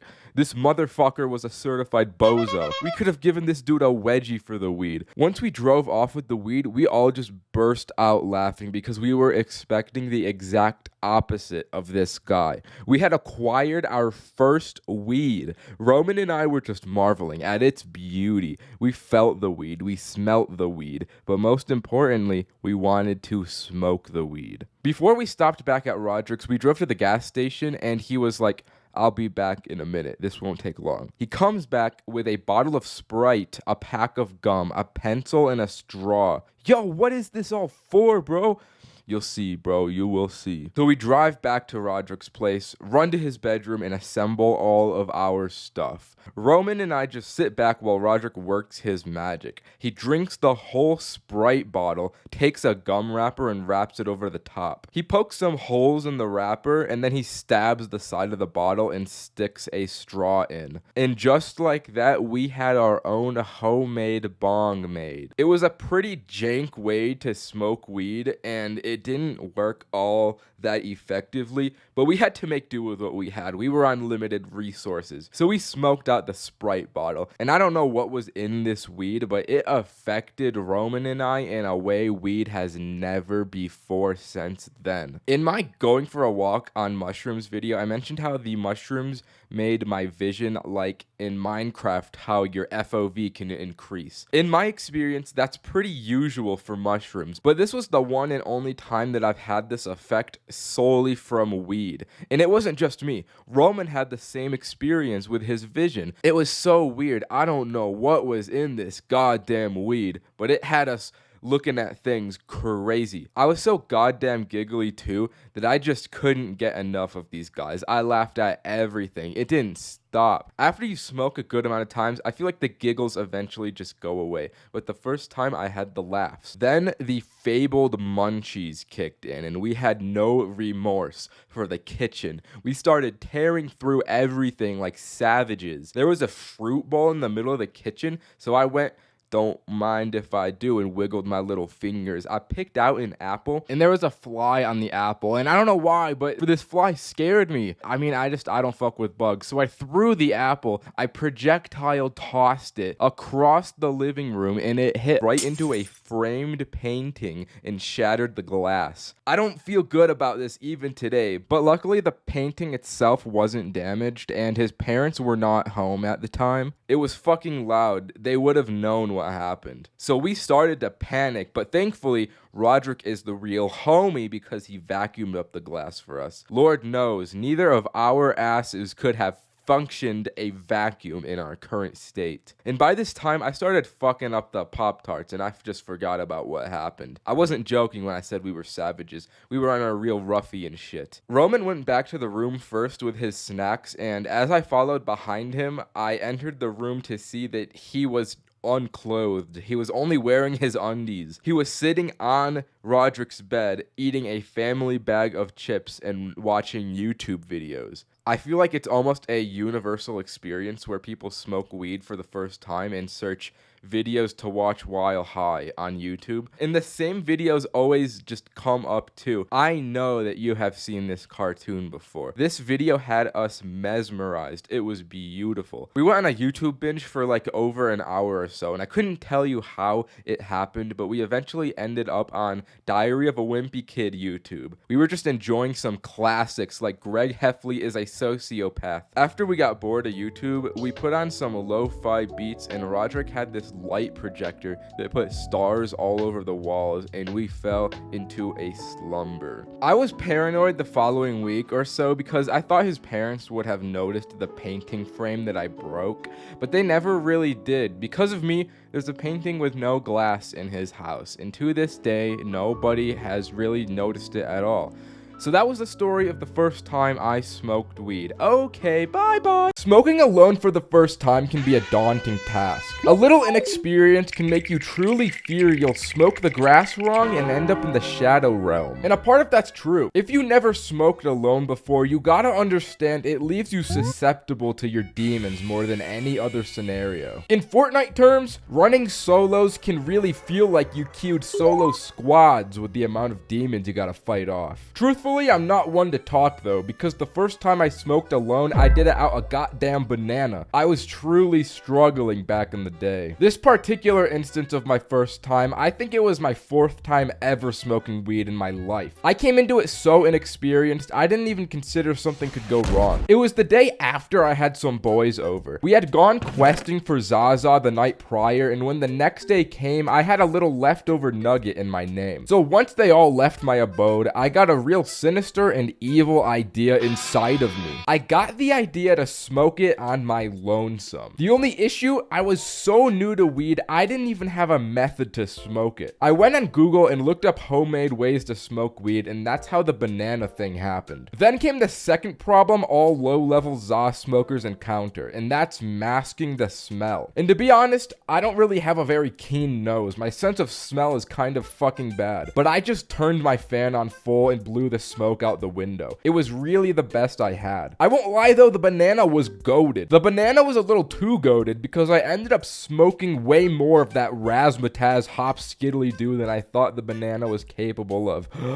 I expected some janky doohickey that hardly worked, but the banana method was truly valid. I only took like 2 to 3 hits since my tolerance was so abysmally small. But even from that, I started to see God. The chronic lung pain started to settle in immediately. It was so bad, I was praying to God, like, please Lord, free me of this pain. I didn't mean to smoke this weed. It was an accident. I really don't know how this happened. I was in recovery from this for like half an hour. I straight up thought it would never end and my high would be ruined because of it. So once I healed, I went on TikTok to rot myself from the inside out, but in my scrolling, there was one video that really stood out to me. It was specifically this one image from the video of a Lego Star Wars man. I stared at this picture for like 20 minutes, completely dumbfounded and in awe. I couldn't comprehend this Lego man, and it just didn't look right to me. So I did my research and watched the entirety of Lego Star Wars Episode 3 until precisely 12 minutes and 8 seconds into the video when I saw him. This is not the same as this, and it fucked me up. Immediately, I called Roderick like, bro, they fucking changed him, bro. What are you talking about? This Lego guy, he's not the same. They changed him. You have to come over right now, dude. I'll show you. So Roderick heads over to my house while I cannot comprehend why they changed a Lego man. He pulls up and I get the text that he's outside, and suddenly my brain does the Vine boom sound effect. Wait a minute. If I gotta go get Roderick, that means I gotta go through my house. That means I could be seen by my very own mother. I looked in the mirror to do a quick checkup, and bruh, my eyes looked like Squidward when he said, I'm all out of money. And I had no idea if I smelt or not. So I sprint downstairs as fast as I can, acquire young Roderick at the door, and take him into my room. Almost immediately, he's like, hey bro, it smells like weed in here. And my brain goes Vine boom sound effect with extra reverberation and bass boosted. Ain't no way, bro. Please say you're joking, bro. I can't have that be the truth. Nah, dude, it smells like weed. I start to panic. I don't know how potent the smell is, and I don't know if the smell had leaked out when I left my room. Now the objective has changed. It's no longer about Lego men anymore. It was about getting rid of the smell as to avoid getting a beating. I showed Roderick the banana, so he took it from me like, alright, this makes sense. The source of the smell has got to be coming from this banana. So what do we do about it? Give me a lighter. Oh, alright. And Roderick starts smoking out the banana, not before eating the whole thing. Eating that banana is just downright awful. Alright, dude. Now the source of the smell is inside of me. So as long as I don't open my mouth very much, it can't get out. Oh, wow, bro. That's genius. I didn't know you had this much intelligence. Hey, I'm not done cooking yet. We gotta get the smell out of the atmosphere now. The atmosphere? Yeah, dude, the atmosphere. Go get a vacuum. Go get a vacuum. So I run and get the vacuum, and then bro turns on the vacuum nozzle and starts attempting to suck the weed smell out of the bedroom's atmosphere. Wait.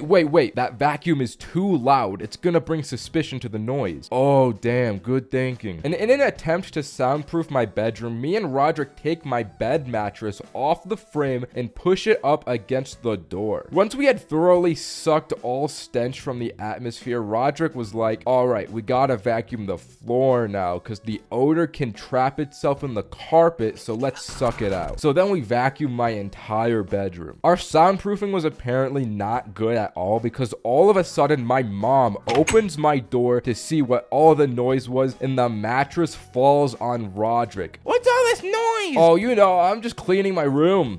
Are you okay, dude? I think my rib punctured my lung. Okay, but we should be all good with the smell now. This was perfect because now I could show Roderick how they changed the way Lego General Grievous looks in Lego Star Wars. So I showed him the difference, and bro didn't really care. He never played Lego Star Wars, so he didn't really have any reaction. After that anticlimactic reveal, he just headed home, and I was back to being high alone. But since we had cleaned my room, I won't lie, I felt like a king. I felt like I was living in the highest echelon of society, so I took a whole shower for like 30 minutes in complete bliss. Once I was done, I got out and looked out my window to enjoy the view to see Roderick's car was still outside my house. It turns out he forgot he drove to my house and he was walking home this entire time. So I called Roman to get Roderick to take him to my house so he can take his car home. So we go through with the plan until Roderick gets back to my house and he's like, I'm high, I can't drive. So we call Adam to drive over and bring Kevin to drive Roderick's car home. In the meantime, me, Roderick, and Roman all go up to my bedroom, and as soon as Roman steps in, he's like, it smells like weed in here. Are you joking? After all the atmospheric sucking we did, it still smells like weed. So Roman did a little scouting around until he finds little bits of weed all over my bathroom counter. It turns out Roderick had just spilled them all out before eating the banana and forgot that they were out in the open. So Adam and Kevin come to my house, and as Kevin gets ready to drive Roderick back home, he realized he doesn't know how to drive a stick shift. So we need Adam now to drive Roderick's car since he doesn't know how to drive a stick shift, and they did a whole thing that I completely tuned out because I'm high and can't mentally comprehend their plan. As I'm watching them try and figure this all out, I'm just thinking, damn, if they never changed the way that Lego guy looked, none of this would be happening right now. So since I just kind of tuned this whole thing out, I decided to sneakily turn around and just walk back into my house while this chaos is transpiring outside. Even though at the heart of the cause, it was my fault, I was just like, I can't deal with this right now. And as I went into my room, I won't lie, I still smelt the weed at this point. But I couldn't really bother to care about that either. I was just so mentally fried and I was so high. I decided I would just watch funny videos on my iPhone SE until I passed out. Okay, that's the video. Subscribe. Bye. I've done mushrooms a handful of times now, and I've only really had good experiences with it. I like that shit. Except for one time. I wouldn't call this necessarily a bad trip per se, but rather just a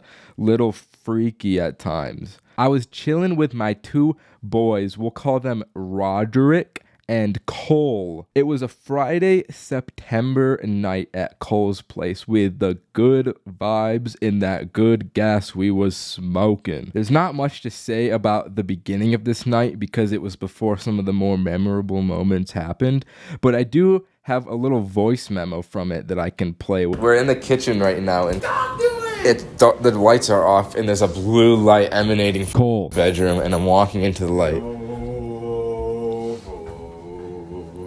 Thieves and beggars. Traveler, where have you come from? Travis.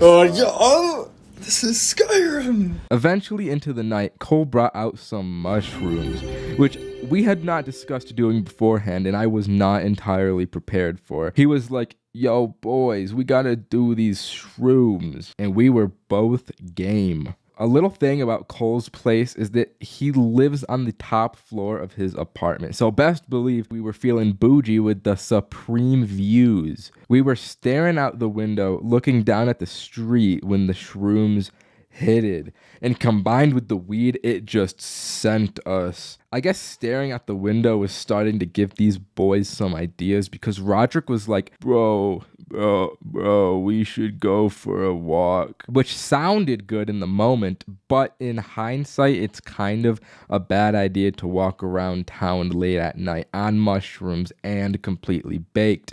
But we went out anyways. If you've ever been in this kind of mind state, you know how everything just seems to have this gloss over it that just makes you giggle. We are trying to get out the door and down the stairs with these big grins on our face, chuckling down each step. I don't know if anyone had seen or heard us at this time, but I do know, I am sure that if they did, they knew what was going down. One of the first things I noticed was how I could see more. It was like when you turn up your field of vision in Minecraft and you can just see a wider view. And we were just staring at this brick pillar. It's hard to explain, but everything just felt like Minecraft. I was convinced that this pillar was made out of like 3 Minecraft blocks stacked on top of each other, and it was the coolest thing I had ever seen. Cole threw out the idea of going to college campus, which from where we were was only about a 10-minute walk, which sounded great because there's a ton of sick architecture to look at there, but also there's a ton of people and students walking around.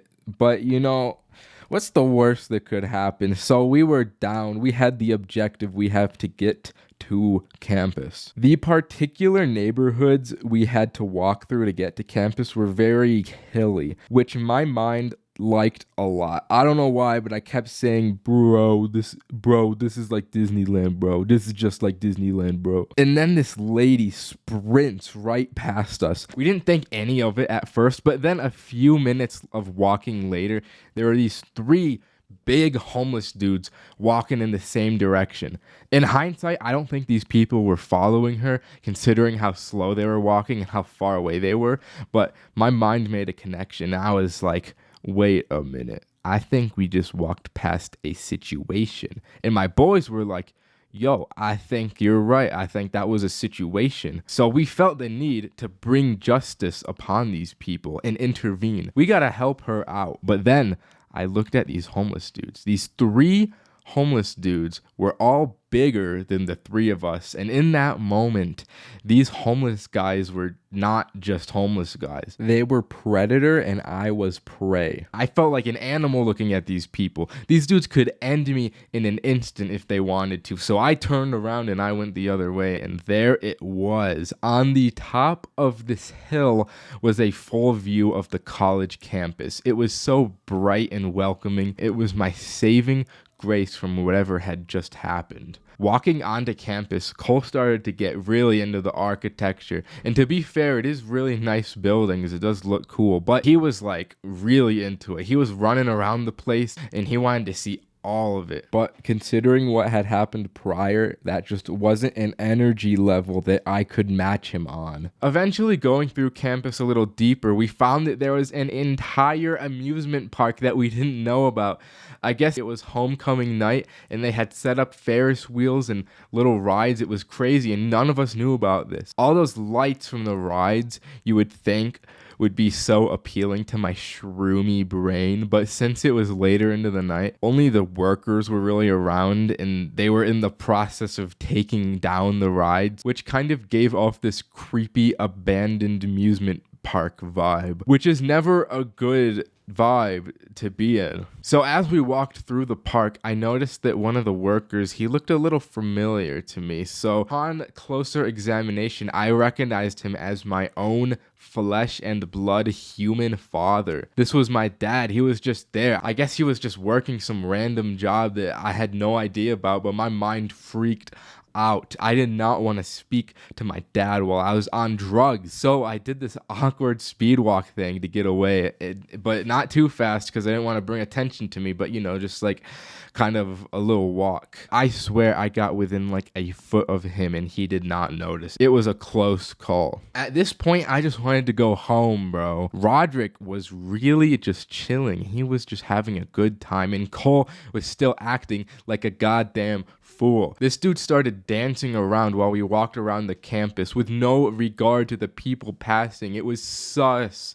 It was sus. But honestly, that's kind of a mindset I think everyone wishes they could be on. But considering what happened that night, I just wasn't there. I had to pull the plug at the night at this point, so I called up my girlfriend to pick me up. I was not about to walk all the way back. She picked me up, and when we got back to her place, I got the best sleep of my life.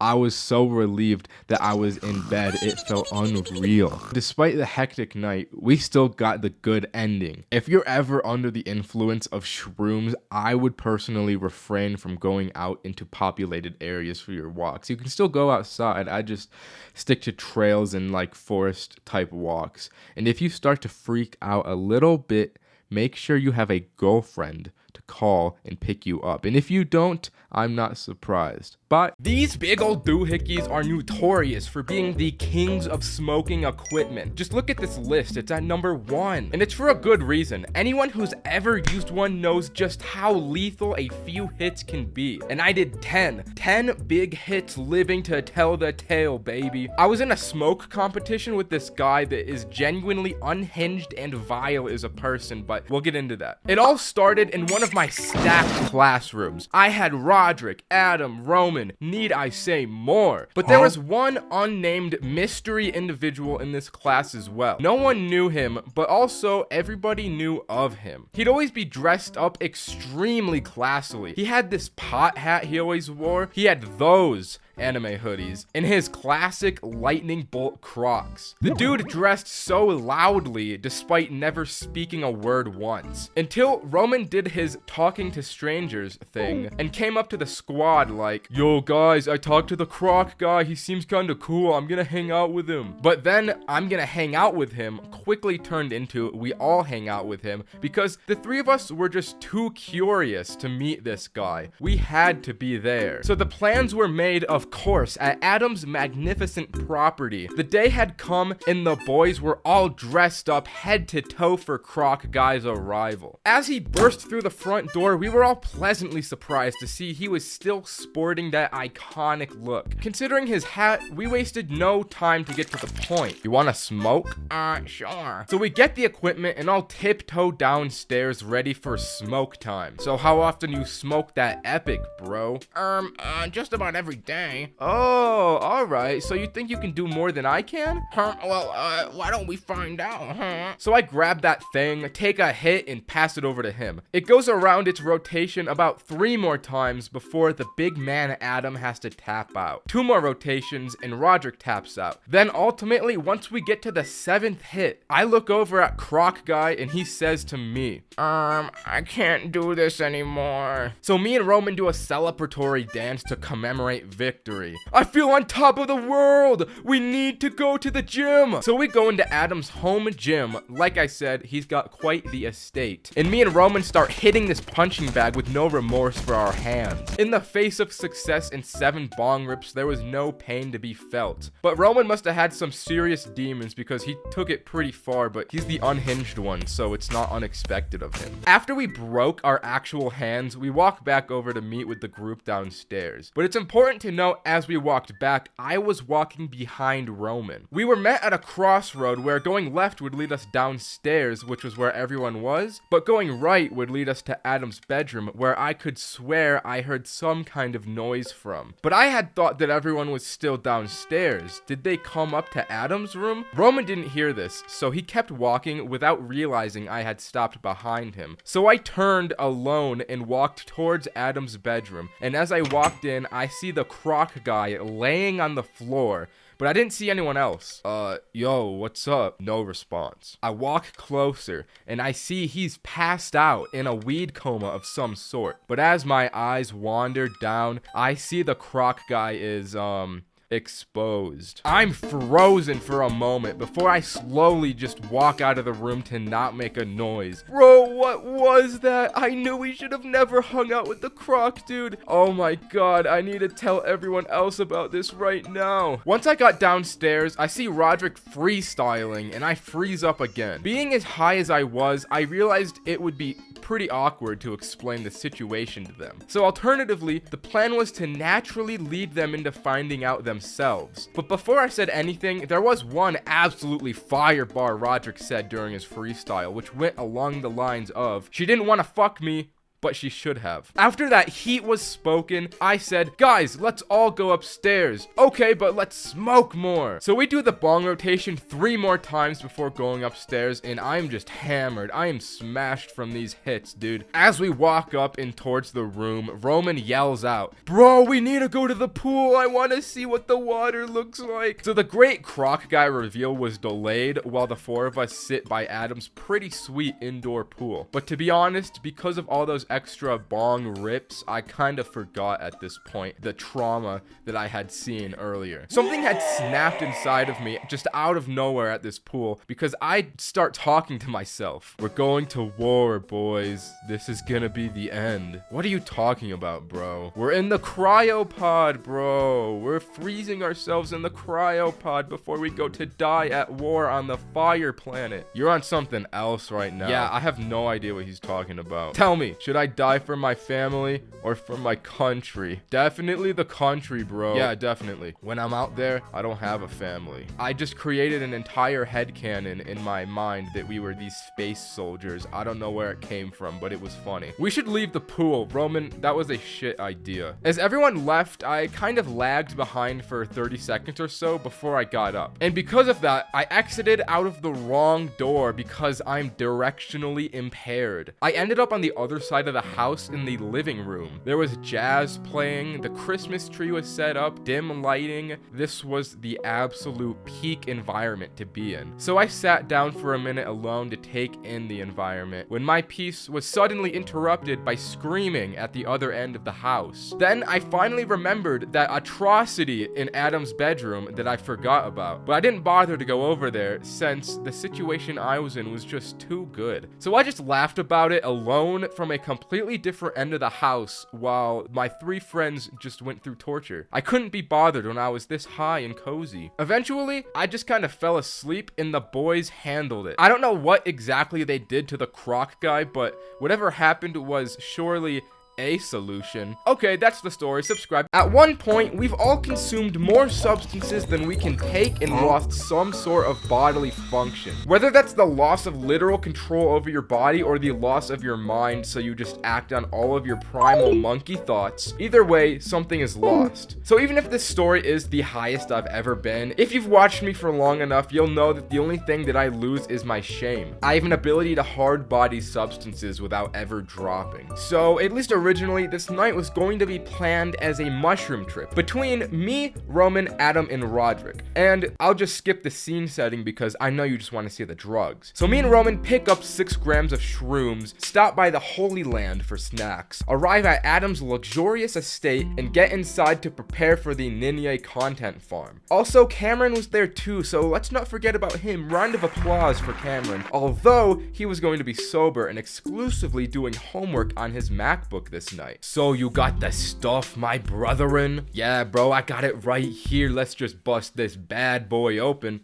We got gypped. and the plug only gave us 4 grams. So the 4 of us ended up only eating 1 each. Right after eating these mushrooms, Adam, Roderick, and Roman ran off to probably smoke, but me, I'm more reserved than that. I made the respectable decision to stay back and help Cameron with his homework. And it wasn't because I like him or anything. So me and him bust through a good chunk of these questions until these words start to become a little hard to read. And these mushrooms are making my belly feel a little queasy. Those 3 goons that left before bust through the door and instantly and simultaneously start explaining how the mushrooms feel to Cameron for some reason. It's really cool, bro. It makes me feel really cool. Yeah, it's awesome, bro. It feels superfluously awesome. It makes me feel alive. It makes me want to take someone's life. In between my upset tummy and the juxtaposition from solo Cameron time, it felt like I got punched. Boys, I want to do homework right now. Frick you, bro. Fuck off, bro. What are you talking about? I was being bullied. You know what? I'm gonna go to the bathroom. Oh my god. Despite us all having just 1 gram each, they were enough. These were some strong guys. As I had that moment to myself and overcame the queasy, I left the bathroom and everyone was gone. Although, I heard faint music from the porch. As I walked out, I see these 4 are smoking a big dog style cigar in the snow outside, and Cameron was making beats in Logic Pro. Ooh, there's the big homework, baby. What'd you do in the bathroom, bro? Put a diaper on? Did you put a diaper on in the bathroom? Fug homework, bro. Check this out. This was my snapping point. My friends were relentlessly bullying me, and I had to do something now to redeem the great Ninja name I was known for. Give me that cigar, boys. Check this out. Damn, bro, you're not supposed to inhale it. This didn't exactly hit the way I thought it would, but in this moment, a shining opportunity presented itself. Who wants weed, boys? So all of us, minus Cameron, scurry our little feet downstairs, into the garage, and hop in Adam's classic weed Porsche. Adam pulls out the big dog bong, and I knew this was the time. This was the moment I would fully redeem my stained legacy and go down a legend. I got handed the bong first, and as I held it, all my memories flashed through me like visions. When Roderick called me a homework baby, when Roman said I wore diapers, it would all be sanctified in this moment. I lit up, and as I'm sucking on this bong, I don't let go. I take the biggest bong rip of my life until my lung capacity can't take a single more milliliter of smoke. As I exhaled, the entire car is filled with smoke, and I'm coughing like Walter White. This shit hearted.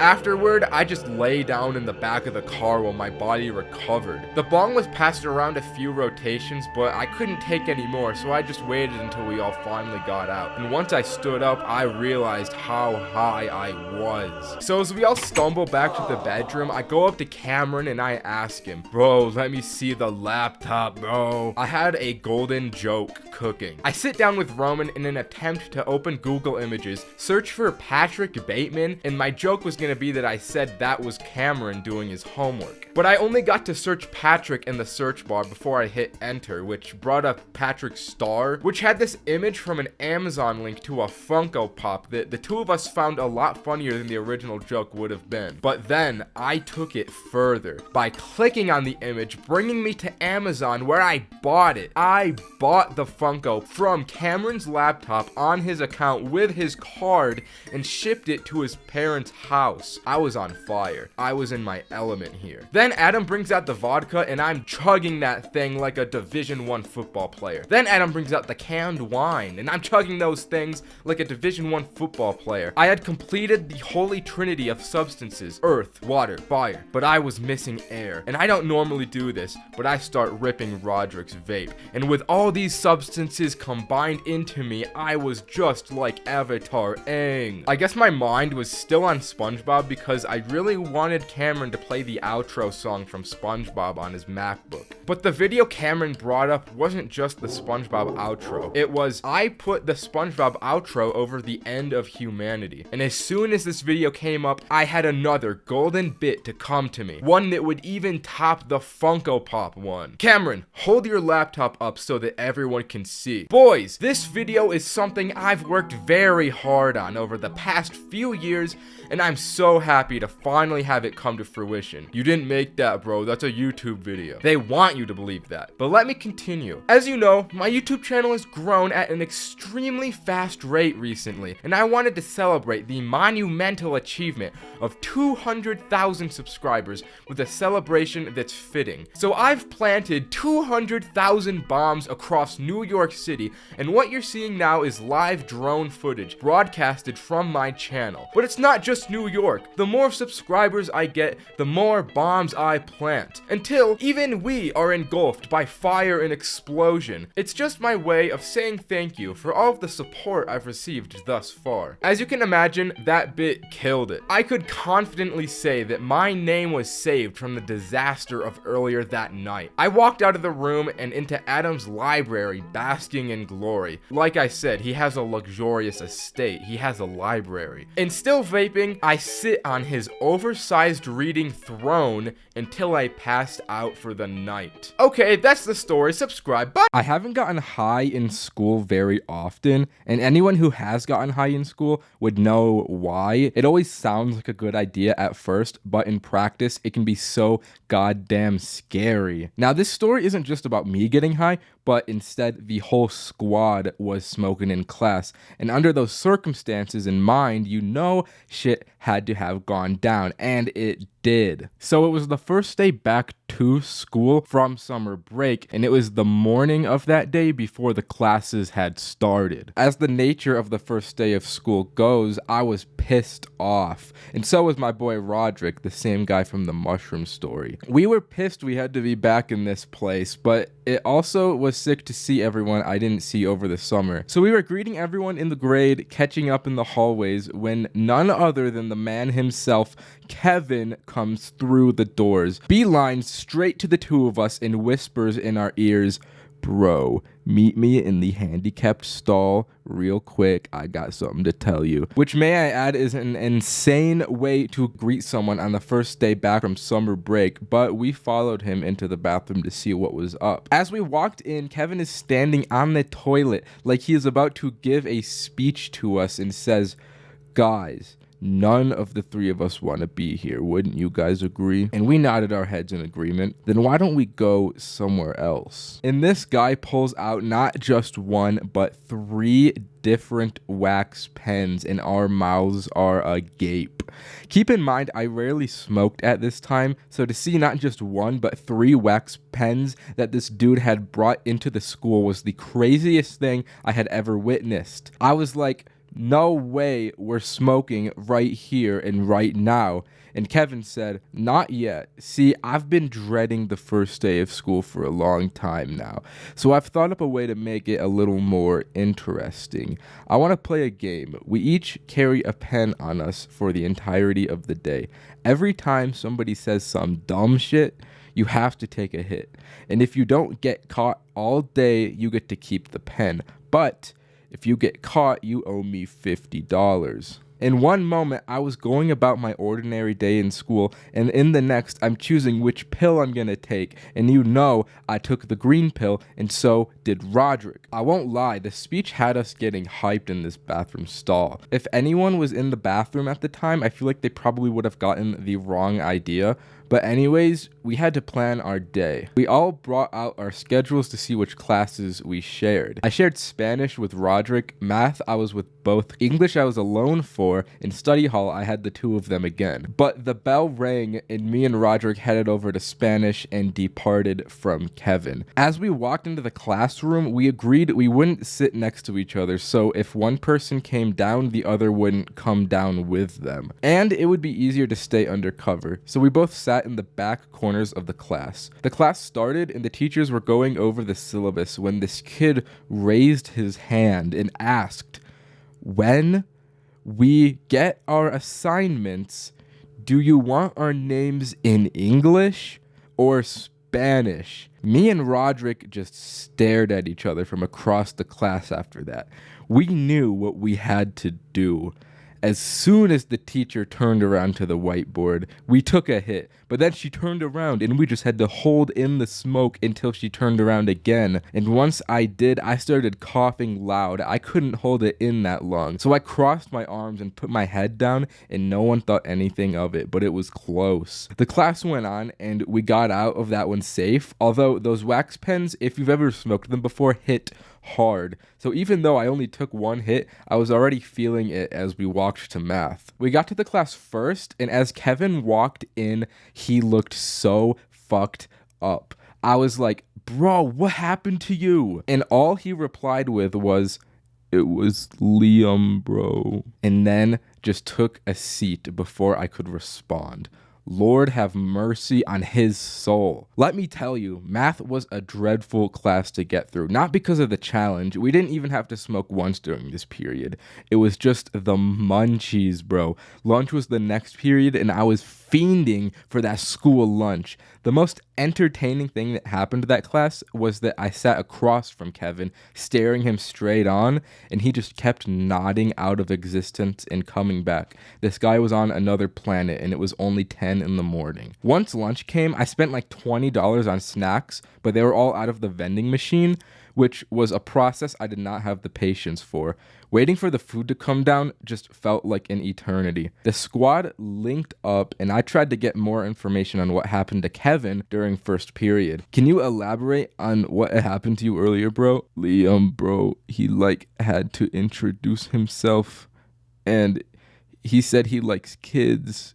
He didn't realize how bad that sounded, bro, but he really said it. And to be honest, me and Roderick, we just decided to take a hit right there after hearing that out of respect for what he had gone through. Once the bell rang, I started stressing because my next class was alone. I lost my supports and I had to face English class like a real stoic man. I sat down. I don't remember exactly what the question was, but I do know that some kid said something that I had to smoke to. So I had to take a hit. Then the guy next to me leans over and looks into my eyes and just nods. I was sitting next to the school stoner Bradley. Bradley saw this and asked, yo, can I get one, bro? So respectfully, I handed him the pen and with no remorse for his own life proceeded to blow it straight into the air, and of course the teacher noticed and walked over. I thought it was all over for me in this moment, but he just ended up sending Bradley to the office. But the thing is that he still had my pen on him when he left.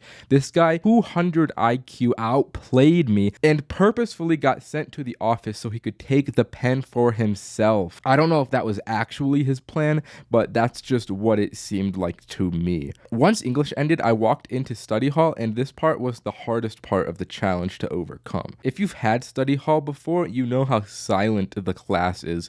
So I'm trying to tell these two how I got my pen stolen, but I'm so high I cannot control how loud I'm being, and I just can't communicate what happens. I guess they both deemed that to be smokable, so they both took a hit, and as they exhaled, I couldn't help but just laugh at myself, and I laughed loudly, which alerted the teacher and got Roderick and Kevin caught. But since I got my pen stolen, I got away from it. I didn't have anything on me. They got sent to the front office, and I had to wait out the next hour of this class in an excruciating silence, just paranoid that somebody was gonna come after me. But at the end of the day, nothing happened of it, so I technically won the challenge and got to keep the pen.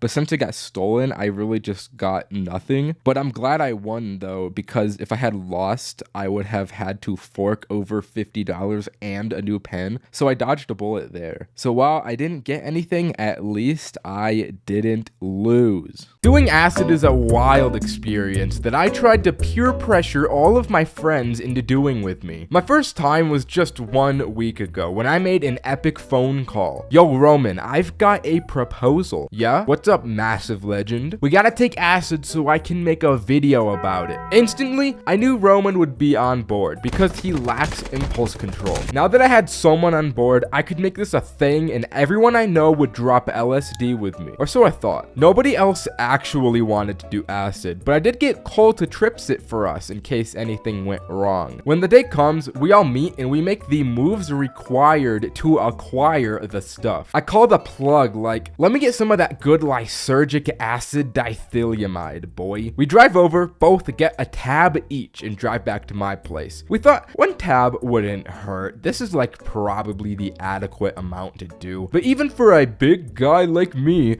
this little paper messed me up. So we sit down, I put the little tab on my tongue to dissolve, but Roman just swallows the paper on some downright feral activity. We planned to play video games as we came into the trip, but didn't think anything past that. Hey bro, so what are we gonna play? I don't know.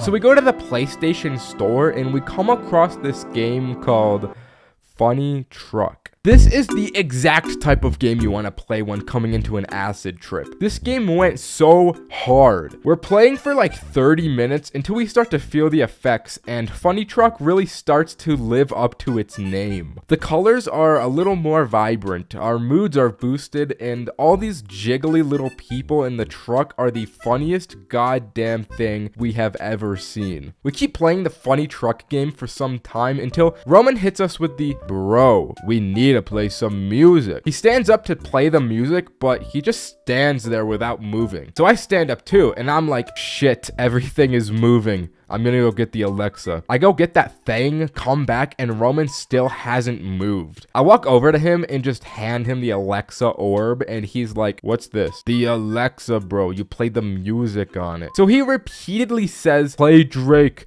play Drake, play Drake. He just couldn't figure out how it worked. So Cole steps in as CEO trip sitter, figures it out, and plays Roman his Drake. When this music plays, I feel like this man is speaking directly to my soul. I had never heard Drake this sensual and beautiful in my entire life. It was like the Drake was inside me, bro. My vision starts to gain after images, and the vibe created from the combination of everything going on was just on another level. I had truly felt I was peaking in this moment. It was getting dark, and Roman was like, hey, I want to go outside. Bro, imagine how the stars would look. You boys think you can go out like this, though? I don't know. Yes, you feel up to it, bro. I know you do. Okay, I guess I do. Are you sure? Don't listen to him. Just run outside. Don't let him control you, bro. You're a free man. I was acting as an enabler this day and being a little cheeky, but it worked because Roman just leaves the house, so we follow. There was tons of stuff to do around my place. We got the playground, we got the pool, we got the hot tub, but me and Roman weren't drawn to any of that stuff. We wanted the volleyball court. We play the music and the two of us lay in the sand and look at the stars. This goes on for a long time. I won't lie. Looking at the stars on an acid trip brings a peace you don't get to feel too often. Once our time was up, we wanted that hot tub bad. Just the idea of being consumed by the warmth was enough to make us down bad. There was an issue though. We go around the gate to try and get in, but the gate was locked. I snap back into my bad influence and tell Roman, we need to jump the fence.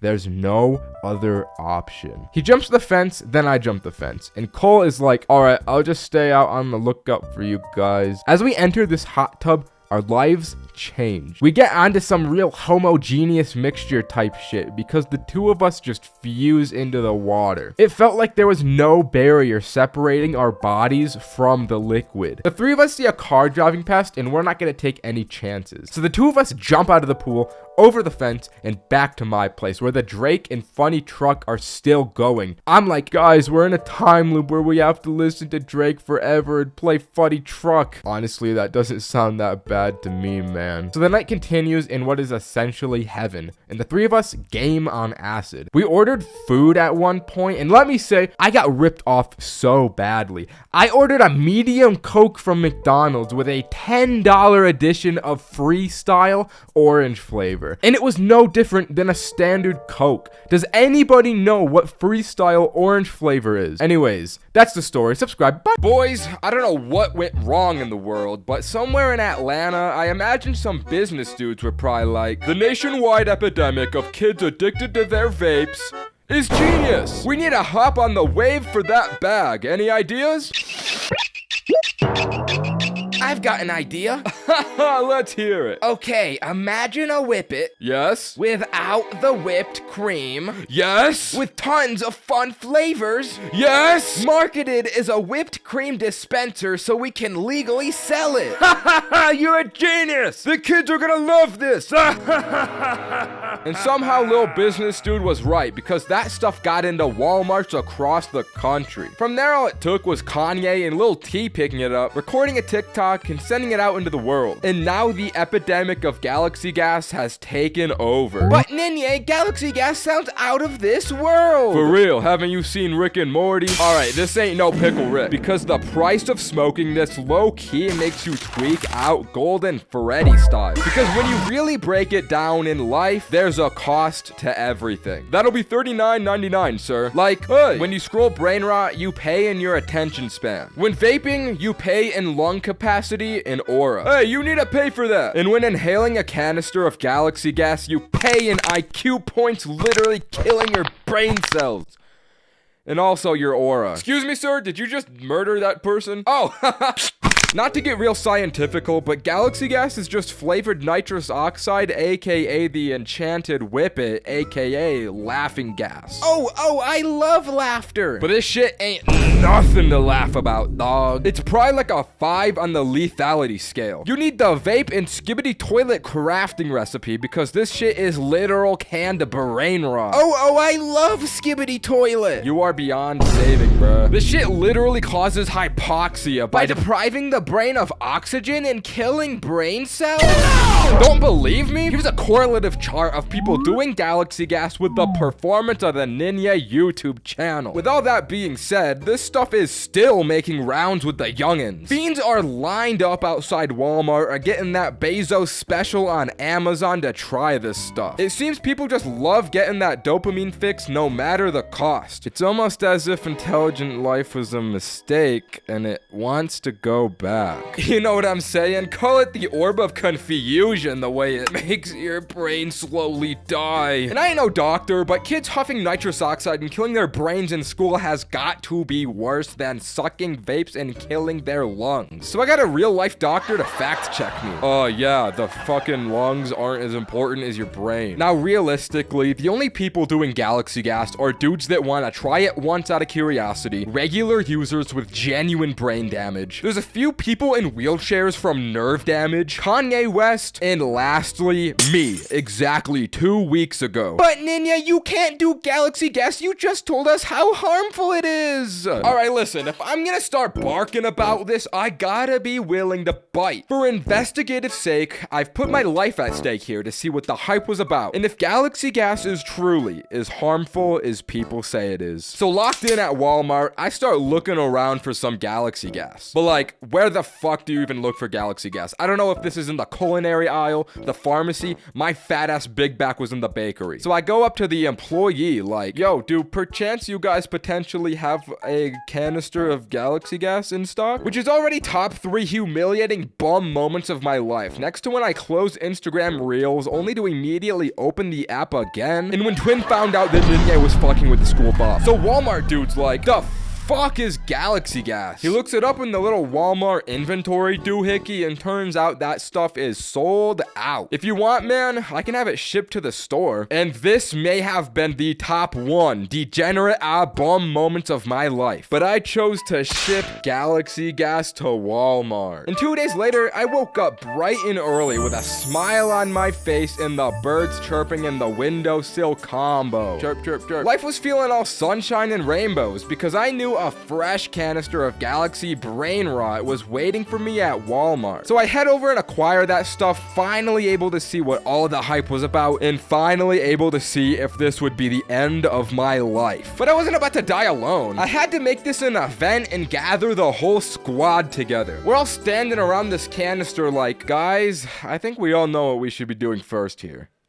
Does Galaxy Gas actually make whipped cream taste better? As complete bullshit as this product's marketing is, this is technically the intended use. We got the heavy whipped cream sugar connected to the dispenser infused with nitrous oxide, and after shaking vigorously, we had created what could only be described as the shittiest whipped cream that we have all ever consumed in our entire life. What the fuck, bro? What the fuck is this shit? Now, let's actually try this. Who's doing this first? Boys, I should do it last to build dramatic suspense for the video. Truthfully, I wanted to do it last because if somebody died here, it wouldn't be me. All right, boys, I guess I'll do it first. Wait, I want to do it. No. Roman starts inhaling this. Unbeknownst to us, he hit the Galaxy Gas way longer than he should have. We didn't know what we were doing. Roman then proceeds to completely fall backwards onto the ground. Oh shit, he's having a seizure. Oh my god. He needs CPR. CPR? Hey bro, why'd you do that to him? What the fuck? Yo, guys. We got the ambulance on the way, dog. You'll be alright. Nah, guys. I'll resuscitate him. Guys, I'm fine. This feeling, it feels otherworldly. Oh, for real? Let me try this. And then Roderick started to dance and prance around the room. This was unsettling. Bro lost himself in the feeling. But next up was Adam. All right, boys, let's give this a try. Stone cold, as if eldritch horrors had appeared before his very eyes. I don't know what happened inside of Adam's mind in that moment, but it was not good. But since the 3 soldiers were still alive, it was inevitably my turn. I inhale the Galaxy Gas, and what happened was that I felt lightheaded for approximately 8 seconds before returning to normal. That was fucking it? People die for that? This shit pissed me off. It didn't even feel that good. This wasn't even worth the inconvenience of going to Walmart. I was left more confused than before I tried it. Fuck Galaxy Gas. For real, bro, this shit is ass. And we threw it off the balcony of Adam's $10 million house, never to be seen again because nothing good ever comes from Atlanta.